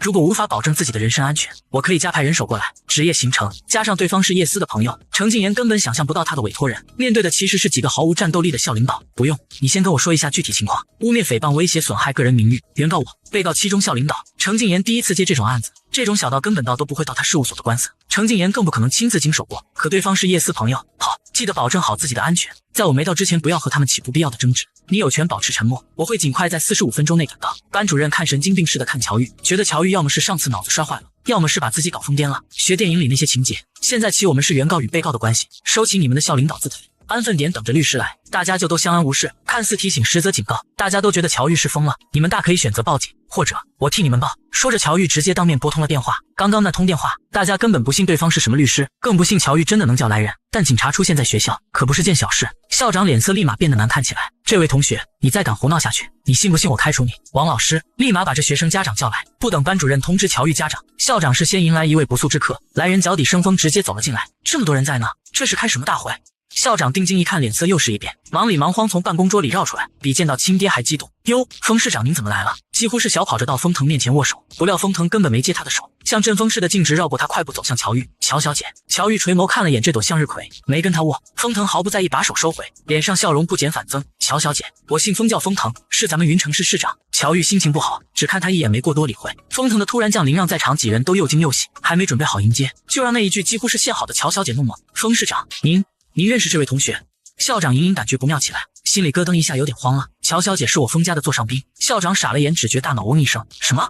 封市长，您没跟我们开玩笑吧？乔玉家住在老城区，父母都是农民，他怎么回事？封腾微微皱眉不悦，是不是我自己能不知道？我还不至于到老眼昏花认错人。班主任吓了一跳，赶紧解释，难以置信看看乔玉。校长反应快，赶紧引开话题。封市长，您突然驾临本校，不知有什么指示？封腾咳嗽一声，快高考了，来关心关心即将高考的学生。我们云城能有您，真是我们云城的福气。要是我们学生们知道该有多高兴。封腾没理会他的溜须拍马。我刚进来的时候，听到你们要开除乔同学，怎么？乔同学犯了什么滔天大罪？被指的一众校领导纷纷低头往后缩。误会，都是误会。是啊，都是误会。数学老师连连附和，紧张的咽了咽口水。呵，乔玉冷笑。封腾随即皱眉。市长明明来校视察，却对学渣女孩恭敬有加，刚刚还叫嚣要开除他的校长，顿时惊出一头冷汗。听说你们要开除乔同学，怎么？他犯了什么滔天大罪？是这样的，封市长，乔同学他成绩一直都不是很理想，但是这次数学考试却突然考了年级第一，所以你觉得他是作弊？证据呢？吞吞吐吐半天，数学老师急出一头冷汗，求救的看向班主任和校长，然而旁人早已自顾不暇，校长不得不出来打圆场。这事确实是陈老师失职，责任推得一干二净。数学老师心里大骂校长不仁义，可事情确实因他惹起，是我的失误。也就是说，你们拿不出证据证明乔同学作弊，却认定乔同学作弊，还要开除他。方校长，你就是这么处理问题的？火猝不及防又烧到自己身上，校长忙陪笑，这是误会。我刚进来可是听得清清楚楚，乔玉是秦家要他照顾的，他来这可不是处理问题的，而是纯粹给乔玉撑腰。这马上就要高考了，乔同学是准高考生，无凭无据就给他定罪，对他造成心理伤害，影响他的前途。我就想问，谁给你们这么大的权利，无故开除高考生？封腾豁然拔高音量，险些将众人胆吓破。是校方的失职，这件事我也有很大的责任。封腾冷哼一声，但是气势就压得人不敢抬头。乔同学，这事你看怎么处理？他心想，今天这事要是不给乔玉、秦家一个满意的结果，他这市长怕是要干到头了。我的律师正在来的路上，封市长不劳费心了。乔玉根本不认识这不知从哪冒出来的市长，自然不想平白无故承他情。即便能猜到封腾背后受谁委托，可程敬言已经在来的路上，他可不想封腾打着他名号去跟背后的人邀功请赏。但这千载难逢的表现机会，封腾哪能甘心错过？把监考老师给我叫来，还有把监控调出来。当务之急，乔同学的清白最重要。封腾根本就不信乔玉会作弊。乔玉是秦家的人，秦家是什么身份地位，用得着为场小小考试作弊？再说乔玉敢找律师，那就是问心无愧。于是他直接让调监控找监考老师。校长为难了，可封腾都开口了，他哪敢不照办？数学老师和班主任却是有了底气。乔玉的成绩烂成什么样，没人比他们更清楚，就他的脑子能考这分数。除非见鬼！对于封腾的行为，乔玉并未阻止。很快，监考老师就被叫了过来，当着封市长的面，没胆子捏造事实的他实话实说：那天考试，我没发现乔同学有任何可疑行为，监控随即也被调除。画面中，从监考老师发卷子到乔玉动笔及提前交卷，20几分钟的答题时间里，他没有任何的异样。数学老师和班主任傻了眼，不可能，乔玉他怎么可能考满分？这绝对有问题。数学老师情绪激动，很快他指出可疑之处。你们看他答题，根本就像是提前知道答案一样照抄。选择题他也只是看一眼就写了答案，这根本不是常人能办到的。提前知道答案，所以还得再调存放室的监控。没事，警察已经在来的路上，调查取证这种事交给他们就对了。乔玉从容不迫，甚至主动给数学老师出主意。方校长，封腾怒不可遏，你们为人师表的合着伙来欺负一个学生，可真是好样的。校长吓得差点当场跪下，他死命催促数学老师，还不赶紧给乔同学道歉。事实摆在眼前，还有什么可说的？数学老师整个人都是懵的，丧失思考能力的他被恐惧支配着。乔同学，对不起，这是我和学校的失误，学校会承担起所有责任。对于陈老师对乔同学造成的伤害，不管是私下处理还是怎样的一个解决方法，我们也都会全力配合乔同学，绝对给乔同学一个满意的答复。乔同学，你看怎么样？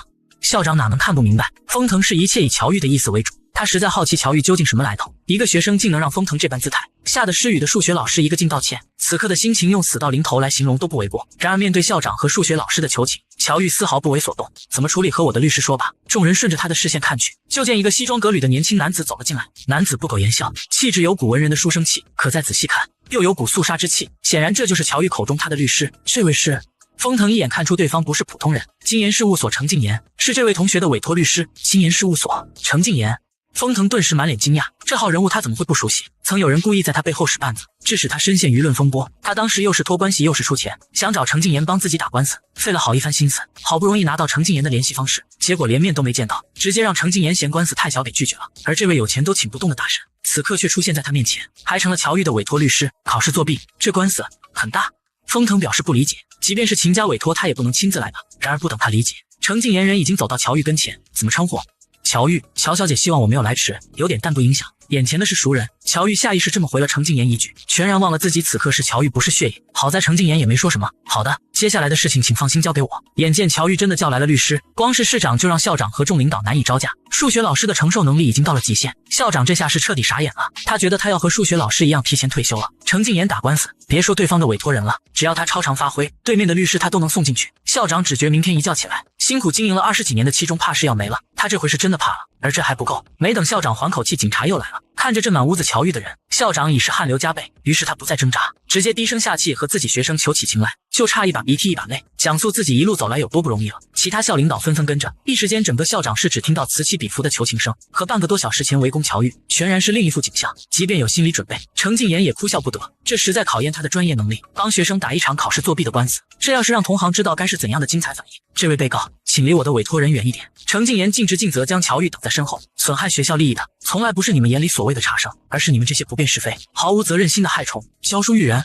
根本就是误人子弟。程律，正常走流程，我坚决维护自己的权益。教育一直是我们国家的首要任务。就今天这件事，我很怀疑你们能不能把孩子们教育好，将他们领上正确的道路。我这就去教育局。方丽，你们就等着为你们的行为承担后果吧。封腾激情昂扬，风范挺足，校长面如死灰。乔玉回教室前单独和程敬言说了会话，虽说按正常流程走，但程律要真让我上法庭，我可能要怀疑程律你的业务能力了。他可不想因为这么个破事和几个烂人出庭，想他血影什么人不敢杀，什么事不敢做，什么楼不敢炸，让他一个杀手站在法庭上为自己辩驳，不伦不类，那我也要怀疑自己的业务能力了。程静言不是个幽默的人，尤其对不熟悉的人，可不知道为什么，面前的女孩让他有一种似曾相识的感觉。那就拜托程律你了，律师费我稍后会打到你的账上。你既然是叶思的朋友，这钱我怎么能收？一码归一码，我不习惯欠人情。程静言点头也没再说什么，叶思的朋友也不会缺这点钱，推来推去没意思。乔小姐，你很像我认识的一个朋友。乔玉不语，却是习惯性的挑眉，动作几乎微不可察。程静言却注意到了，真的很像，和你差不多大，也是个女孩子。她很漂亮，也很强大，只可惜看着程静言眉眼中流淌出的悲伤和惋惜，乔宇想到自己的结局不免怅然，但只是片刻，随之而来的是仇恨与杀心。我的那位朋友也是叶思的朋友，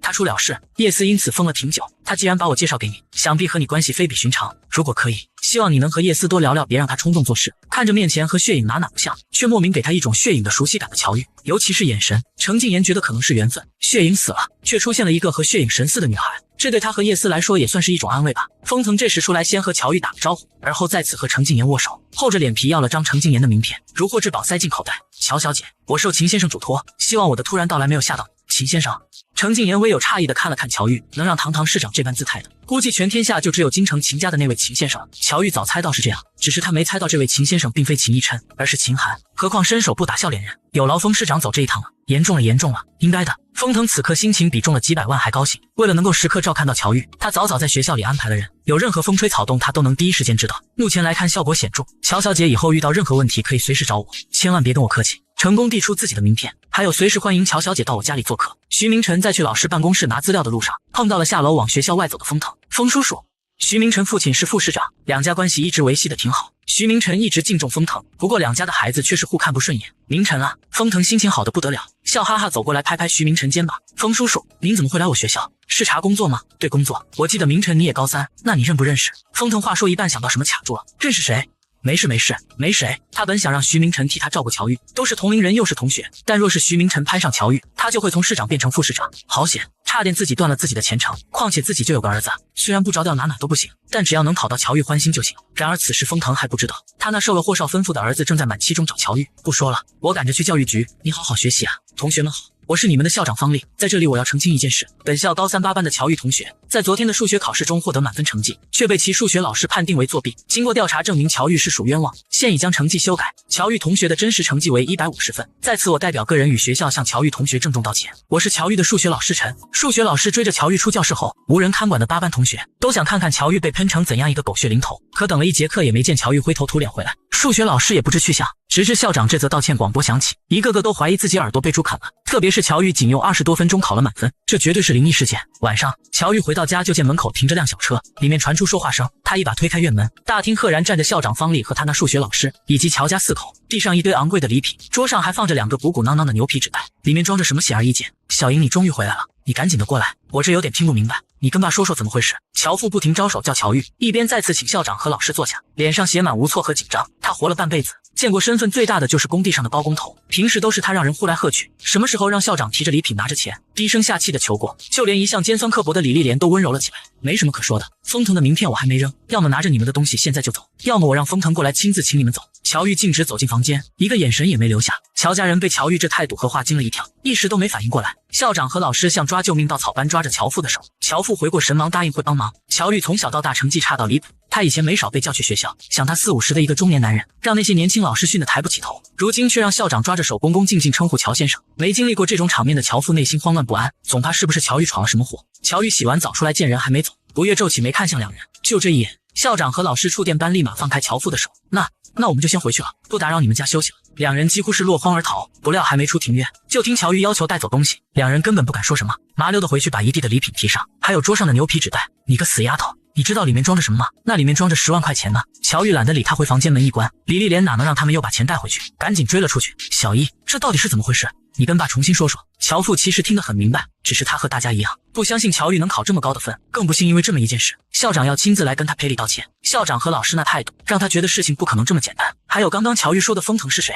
他倒是记得他们云城市长就叫这个名。乔莹把事情重新说了遍，乔父虽然无法相信，但校长和老师都来道歉了，他也不得不信。我就知道你和玲玲都这么聪明，你大姐怎么可能差？根本就不是这样。乔玲玲几乎跳脚，她怎么可能考满分？她就是作弊了，只是没证据而已。要不是她找了警察把事情闹大，校长他们才不会来。姐她根本不笨，她以前成绩不好，只是不想考而已。不想考，也就你蠢信他说的。京大校长去年出的那道题解他做出来了，你自己去京大数学论坛看看就知道了。你知道你在说什么吗？乔玲玲觉得越来越扯，他数学好，和乔颖一样梦想考进京大，自然也关注了京大的数学论坛。乔颖不想和他多说，回了自己房间。见乔颖一副你爱信不信的样子，乔玲玲一时心里也没底了，索性回房间，拿起破手机打开了论坛。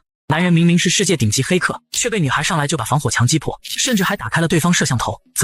丁丁这么小啊！由于一直找不到解开数学难题的天才，京大校长特意来拜访秦寒。你看，就是这个人。张校长指着论坛上乔颖发的帖子给他看。秦寒先是扫了眼 ID， 而后被那6张图片吸引，这次不错。接着看其解题过程。秦寒生在苏黎世，长在洛杉矶，在安国读书时就帮着管理家族企业，同时创建了自己的个人公司，1年内将公司成功上市。在国外深造后毅然回国，入学京大，20岁正式接手家族企业，与京大校长张成庸一直是亦师亦友的关系。本来当时想拿着题问问你呢，可你日理万机，我老头子可不敢耽误你时间，想见你一面是真的不容易啊。秦寒对题没多大兴趣，他论坛发帖没有实名制吗？没有，他要实名制了，我直接让管理查了，哪还会专程跑来找你？我们京大的论坛只有本校师生才实名，游客是不需要的。您联系过他了？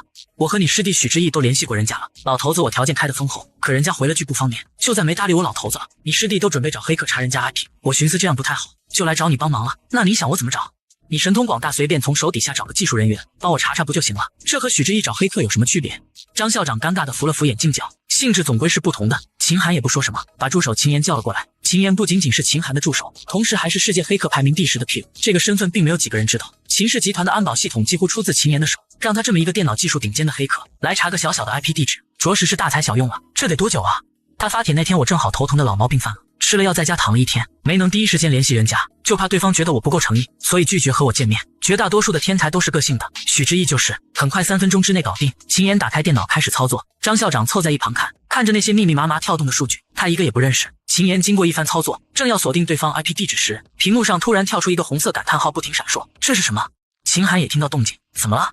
对方设备设立了防火墙，秦岩费了点功夫后成功破除，确定对方的设备地址在云城，又是云城。秦寒微微抬了下眼，这小小的云城最近还真是有点不太平了。继续缩小范围，好，秦岩自信应下。然而几分钟过后，他先是皱了下眉，而后兴致十足，有点意思。张校长看着莫名来劲起来的秦岩，又看看秦寒，想说什么又没说。乔颖正用手机查资料，不料屏幕突然警报，设备正遭受不知名网络攻击，系统防护中，请尽快修护。而后屏幕血红一片，将他吓了一跳。乔颖以为自己不小心点了哪里，想关闭后台返回主页，结果手机怎么也动不了，尝试关机也没用。如果是以前的旧手机，他不会太在意，会等到第2天拿给乔玉看。可这贵的吓死人的手机才刚买没多久，他平时连拿起放下都是小心翼翼，生怕磕着碰着，于是也顾不上乔玉这会儿睡没睡，赶紧拿着去找他。乔玉刚洗完澡正无聊，乔颖就拿着手机找来了。姐，你看我这手机是不是中病毒了？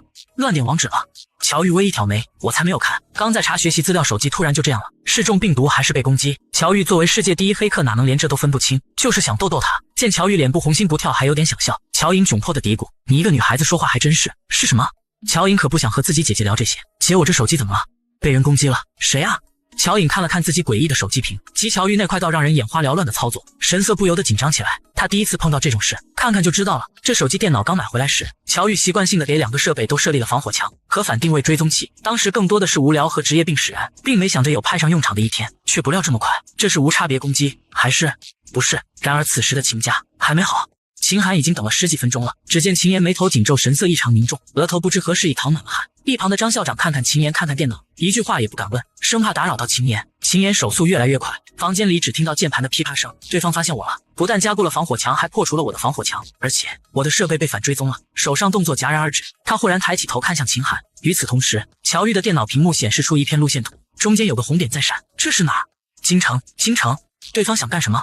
大概和京大有关。乔颖反应极快，那道题吗？他身上唯一能和京城扯上联系的，就只有京大数学论坛上的那则帖子了。他们在找你。乔玉深吸口气，认为京大未免太兴师动众了。可想想这道题连数学天才许之毅都解不开，用上这种手段好像也合乎其理，就是未免太不礼貌。没记错的话，秦家掌权人秦寒就是京大毕业的，所以没猜错的话，应该是京大找他帮的忙。上一世，乔玉就对秦寒的名字如雷贯耳，这号被外界传得神乎其神的人物，他一直挺有兴趣。既然如此，那就给他们回个礼吧。送礼？送什么？怎么送？秦寒伸手，秦岩立马将电脑给他。他尝试再次攻击对方重新设立的防火墙，几个回合后，他也来了兴致。乔玉正给对方准备回礼，设备却再次提示遭遇攻击，他立马阻挡，随即反击。几个交手下来，发现和刚才的不是同一个，这人的技术明显比刚才那人更厉害。先前乔玉通过对方的技术手法，猜测出对方应该就是黑客排名第10的 Q， 而后面那个他猜不出来。这秦家还真是卧虎藏龙。秦寒榜上没名，但身为黑客前10的秦岩却是他教出来的。两人你来我往，秦寒的黑客技术和他人一样，锋利的像把刀，直切要害。乔玉一个大意，让对方一个障眼法钻了空子。秦寒趁机将范围缩小，江夏区居然还不是陌生地。他记得前些天替秦逸琛去看望救命恩人，去的就是江夏区。乔玉年少成名，极负盛誉，第一次失手，他微微眯了眯眸子。当秦寒还想将范围继续缩小时，电脑的摄像灯突然闪了一下，他反应神速，一把将电脑扣下些许，镜头刚好卡在他的胸口处。乔玉看到的就是男人那西装革履的半身，对方坐在沙发上，隐隐露出身后方装潢奢华的豪宅一角，可惜没能看到对方的脸。这是谁？想到屏幕里的人可能会听到，乔颖立马抿住嘴，他听不到。视线落在对方放在屏幕前那骨节分明的手，右手食指第一个骨节位置有刻痣。秦岩就站在一旁，当看到对方居然监控了他们，他瞪大了眼。没看到脸，乔玉也没兴趣看对方的上身，将礼悄悄送上后，便不再和对方过多纠缠，把手机还给乔颖。我这手机没问题了吧？没想到一个帖子会惹出这事，他再次向乔玉确认保送的事，在得到明确的回复后，回到房间就把帖子给删除了。此时帖子的点赞已经突破12万，转发和留言多达6万多条，但乔颖一点不觉得可惜，直接用删帖的方式明确了他的态度，应该是榜上那前几个，你和他们打交道多能认出是谁吗？秦岩沉思过后正色道，看手法像是排名第一的 X， 排名第一的 X 是他的偶像，确实像他的行事风格，做数学题还发帖子，着实有点无厘头。秦寒还挺想认识一下这个行事风格多变，让人根本捉摸不透的天才黑客，没想到这 X 不仅是位黑客天才，还是个数学天才。秦寒完全确定这两人是同一人。张校长听了半天一句也听不懂，查到了吗？没必要找了，您老早点回去休息吧，我让人送您，或者我让人给您安排一间房。没找到。张校长一脸失落，连秦寒都找不到，这天下就没人能找到了。您开出的那些条件对方并不缺，他做这题应该只是一时无聊寄养，何况他所知道的 X 是个自由的人。张校长想想也是，对方是比数学天才许志毅还要厉害的人物，又怎么会缺他这些？他提出的那些条件对人而言未免太小气。随后张校长发现论坛上那则帖子被删了，怎么刷也刷不出来，看来对方是生气了。次日秦氏集团，秦岩一晚没睡，拿着自己的电脑开早会。这是蓝海湾度假山庄的最新开发进度，他操作着电脑打开了一个文件夹，投屏到背后巨大的电子屏。秦家产业遍及世界各地，行业涉猎多个板块，其一便是国内最大的地产大鳄。秦逸琛正专心开会，抬头去看三叔秦寒背后的电子屏，当看到上面的内容时，他脱口而出就是一句活。会议室几位骨干也纷纷瞪大双目，一个个都跟看了什么不得了的东西似的，表情一个赛一个精彩。秦岩有点神游疑惑的转头看去，待看清那东西时，差点没一口老血喷出来，手忙脚乱的去关，却怎么也关不掉。秦寒一转身，入眼就是极其炸裂的画面，他离屏幕最近，这视觉冲击效果不是一般的强。秦岩不但关不掉，电脑还莫名开始失控，一张张图片争相踊跃出现在电子屏上，最后还来段了劲爆的视频，成功被辣到眼睛和耳朵的秦寒当即寒了脸。这便是乔玉的回礼。男孩明明被揍出了事，可他却乐开了花，甚至拿出5个亿求女孩再来一次。可在此之前，他却在学校公然造起女孩的黄谣，最后被人家弟弟揍进了办公室。此刻正疼得呲牙咧嘴，挑衅的看着孤零零的乔颖，你到底会不会？珠光宝气的妇人一把拽开护士，我花了钱，你们医生就让实习护士给我儿子处理伤，我儿子要有什么事，信不信我让你们医院开不下去？吓得医生赶紧从护士手里接过镊子，小姑娘，你来给这孩子把伤口处理一下。刚上任的新校长给护士招手示意，我花钱叫你们来的，你敢给他处理试试？接着一副要杀人的目光看向乔颖，再一次扬起巴掌叫嚣着冲上去，好在让校长和几个老师拉住，都给我放开，知道我老公干什么的吗？你们都不想混了是不是？事情的起因学校已调查清楚，乔颖固然动手不对，可你家孩子有错在先，你这要是动手性质可就变了。性质？我告诉你，今天我就是把这小子打残打废，看谁能把我怎么样。你是新调来的吧？调来前没先查查我什么身份？告诉你，我老公是山水集团董事长，信不信我分分钟让你卷铺盖回家？怎料校长根本不慌，他是封腾钦点过来的，背后有他撑腰，而且封腾背后似乎还有大人物，你们都还愣着干什么？我老公花钱雇你们是让你们来看戏的吗？还不给我教训这小子！怎料保镖刚准备动手，下一秒男生身后的大门就被人推开，接着后背狠狠挨了一脚，连人带椅子被踹翻在地上。突如其来的一幕，大家都没反应过来。妇人大叫一声，跌跌撞撞冲过去看儿子，只见乔玉冷眼看着地上的男生，还能狗叫，接着不紧不慢走到乔颖面前，下手不行啊，得练。乔颖看着突然出现的乔玉，心里克制着的委屈和害怕一下失控。姐，16岁的孩子从小就安静认真读书，第一次碰到这种事，对方又是董事长老公，怎么可能不怕？姐，我闯祸了。乔玉却是对他轻轻一笑，多大点事，今天你就是把这炸了，姐都能给你摆平。校长赶紧过去查看那男生情况，其他领导看到乔玉则跟看到煞星似的，怎么又是他？赶紧跑去告诉张守云，这才反应过来人家是姐弟，封腾交代过让他照顾乔玉，竟然是乔玉弟弟，那就好办了。妇人抱着儿子哭天嚷地，转头又冲保镖怒吼，都愣着干什么？把他给我往死了打，打死算我的。现场顿时混乱起来，对面拳头迎面砸来，乔颖立马挡在姐姐身前，还没等她做出反应，就被乔玉一把拽开，而后就见那人飞了出去，在众人震惊的目光下，轻松将训练有素的保镖打趴在地，而他两手还安安稳稳揣在兜里。乔玉挑起棒球棍抓在手里，走到那母子面前，也要18岁了吧，打不过还叫妈。说着环视一圈在场的人，被他眼神扫到的帮手们吓得大气不敢出，欺负我弟家里没人是吗？死丫头，你敢打我儿子，今天你全家都得完蛋。乔玉倏然握紧手上的棒球棍，朝着妇人脑壳挥去，想阻止已经来不及，但残暴的一幕没有发生。棒球棍在离妇人脸颊1公分的地方停住，妇人早已吓得没了声，腿一软坐在地上一动不动。乔玉眉眼浮现笑意，随即狠狠敲在男生的膝盖上，断骨声清晰地传入每个人耳中，伴随声嘶力竭、痛入骨髓的惨叫，在场所有人都听得头皮发麻。妇人喉咙里爆发出崩溃的尖叫，疯狂叫着医生。后面几个帮着一起欺负乔颖的男生哪见过这种场面，惊恐地看着如恶魔般可怖的乔玉。缓过一口气的男生害怕地抓着母亲的手臂，妈，我好疼，我腿断了，我腿断了，我要变成残废了。既然这么歧视残疾人士，就好好尝尝当残废的滋味吧。不会废的儿子，医生会给你治，马上给陈建平打电话让他带人来。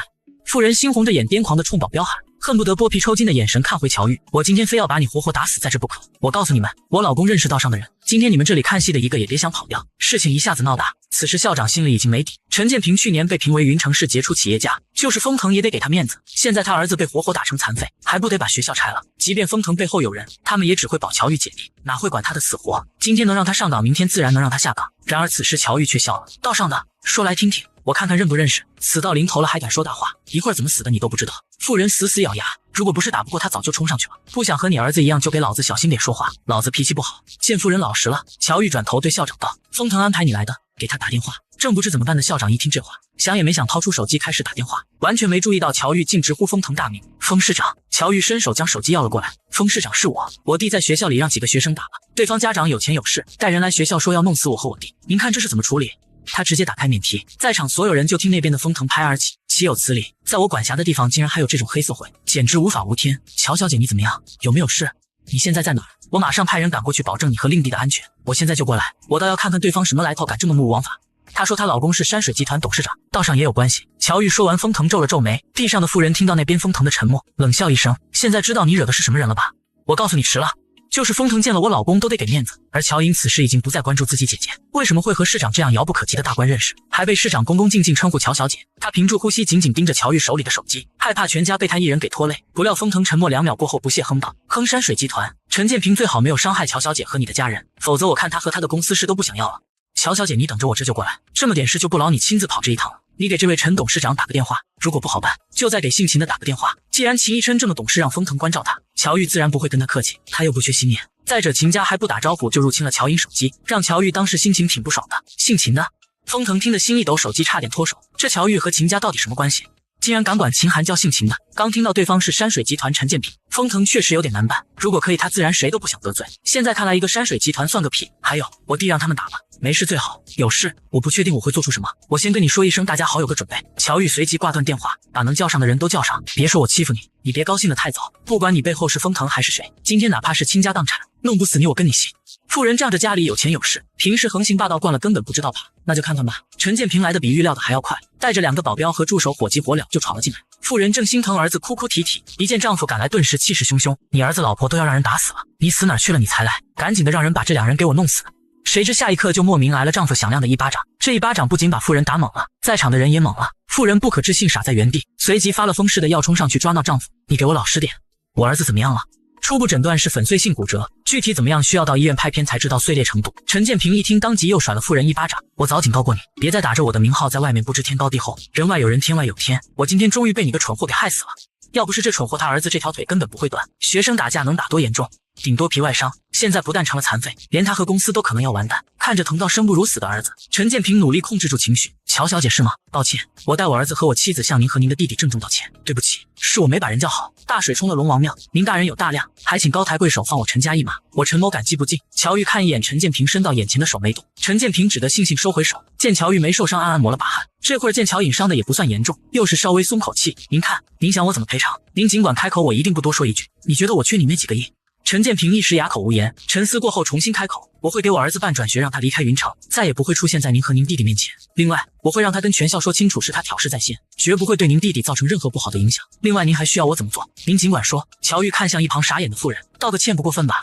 陈建平立马让保镖把快要昏迷的儿子架起来。对不起，乔颖，对不起。男生疼的眼泪止不住的流，想死的心都有。陈建平又接着把妻子拽过来，逼着妻子给乔玉姐弟道了歉。您看这样可以吗？乔玉却是问向乔颖，乔颖看看那男生一家，接着看向姐姐，眼神茫然。今天我给封腾一个面子，一句话立马让陈建平如蒙大赦，连连说着谢谢，而后赶紧带着一家子离开，生怕乔玉反悔。想起来实路上接到封腾的电话，他可是京城秦家的人，你们得罪他就等死吧。而这之前他还大放厥词，要让他走不出云城。还带了打手一起过来。本以为事情就此结束，乔玉却将目光扫向墙边早已吓破胆的几个男生。解散了。几个男生后知后觉，见乔玉在看他们，顿时吓得腿直打哆嗦，连道歉和求情的话都不知道说了。张校长适时出来解围，这样一人一份3000字检讨，明天当着全校念，还有记过一次。再有这种情况直接开除。几个男生顿时点头如捣蒜，生怕棒球棍下一个砸的就是他们。见乔玉没说什么，算是默许。张校长挥手让几个男生回去，走，带你去校医室。乔颖一脚深一脚浅跟在他后面。乔玉叹了口气，乔颖的腿不能再拖了，他必须得抓紧时间去京城一趟。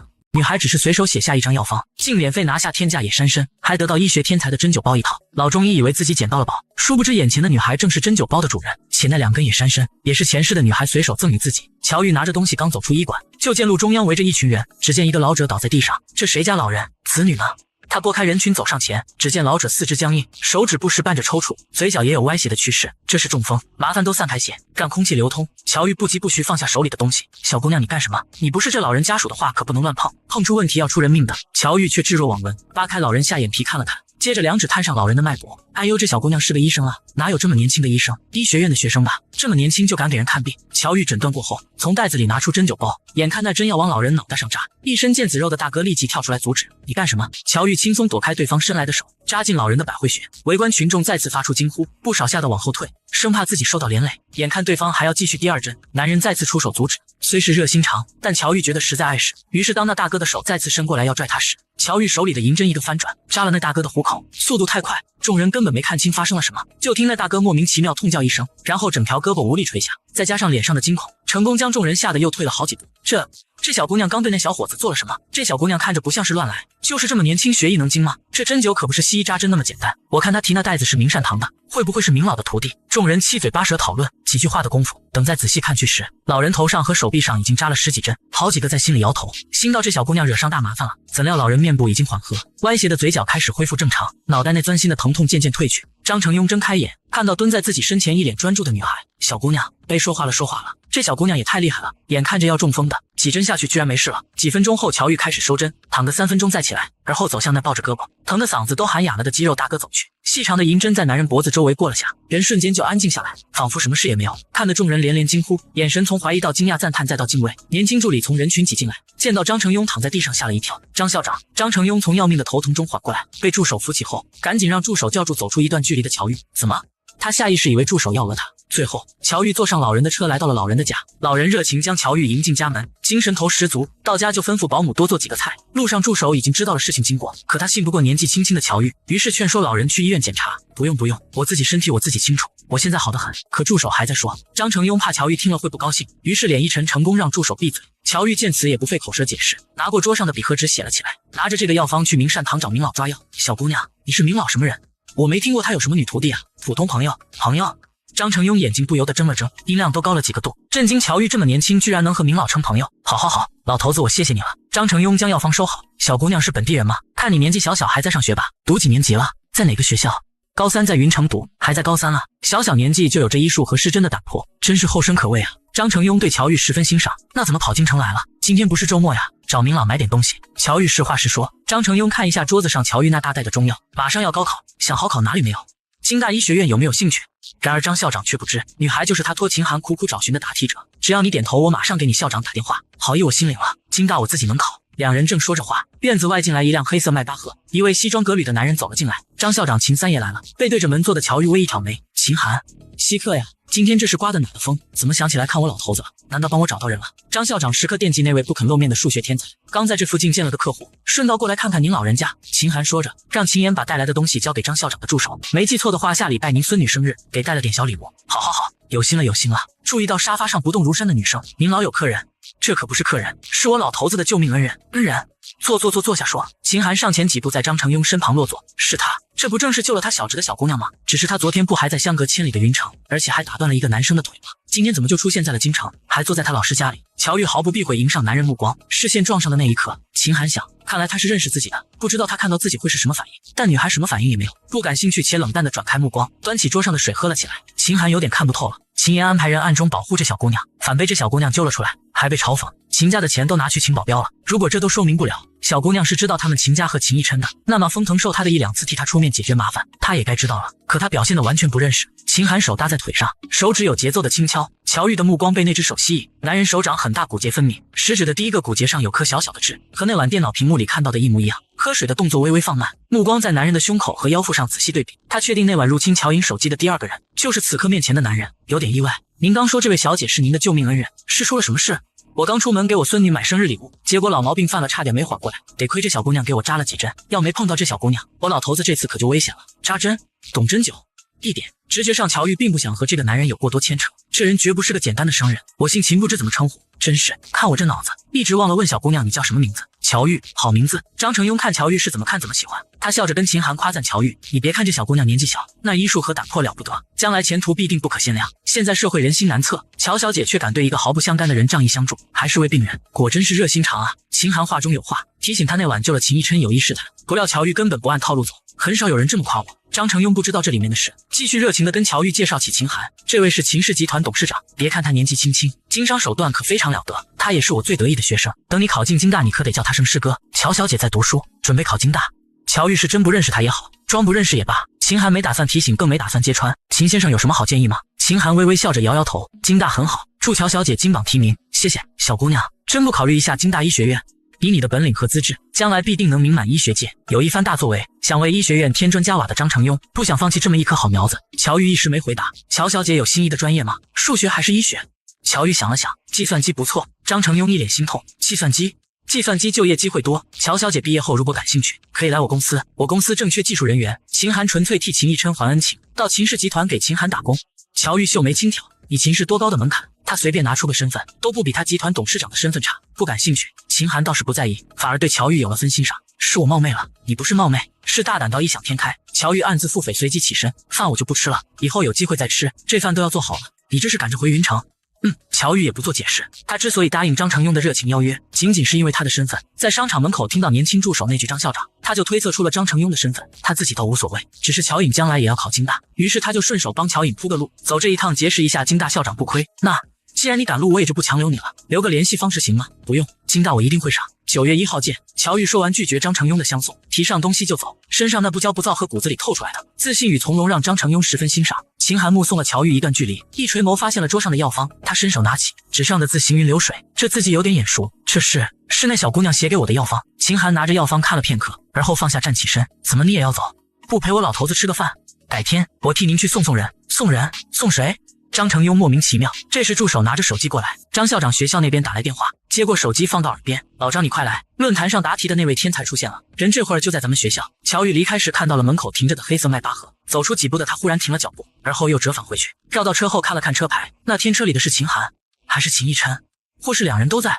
乔玉当时明显感觉到车里的人在看他，也就确定那天这辆车出现在他家附近是冲着他来的。然而还没走出多远，就见那辆黑色迈巴赫停在他身旁，秦岩跑下来打开后座车门，乔小姐，我家先生想替张校长送您，请上车吧。乔玉微一思索，将手里大包的药给了秦岩，秦岩猝不及防赶紧抱住，看着直接坐上车的乔玉，是真不客气啊。秦岩替他关上车门，又把那大包的东西放到副驾驶，小心点放东西不便宜。乔玉提醒一句，要不是身上没钱，那2根天价人参乔玉是肯定不会白拿明老的，只能等日后有钱了再补上。好的，秦岩嘴上这么应，心里却想能贵到哪里去。乔小姐送您到哪儿？英豪酒店。英豪酒店，真舍得，住一晚最低消费也得10万，玉琛少爷给的100万怕是花差不多了吧？是回去取行李吗？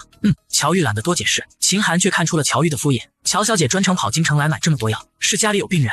算吧，那些药是买给我弟洗脚的。张校长的病是老毛病了，遗传性头疼，之前都是明善堂的名老给他施针缓解，但也只能治标不治本。听刚刚张校长那么说，想来乔小姐在针灸方面应该有些研究，懂不少医术。乔小姐年纪还这么小就有如此成就，实属难得。不知道乔小姐这医术和针灸是自学还是自学瞎研究？秦寒自然看出了乔玉不想和他多说，而他也一向绅士懂礼，但今天他选择失礼一回。乔小姐应该高3吧？不知道读的理科文科？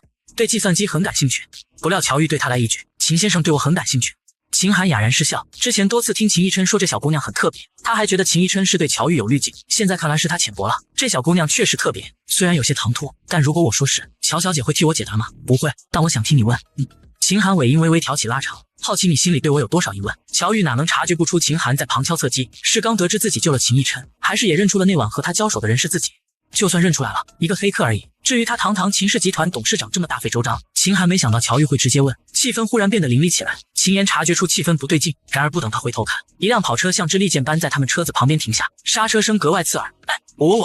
跑车车主见乔玉没理自己，心急的整个人都探出了车外。秦岩这时才发现，这不是霍家霍老爷子那宝贝孙子霍成东霍少吗？你朋友？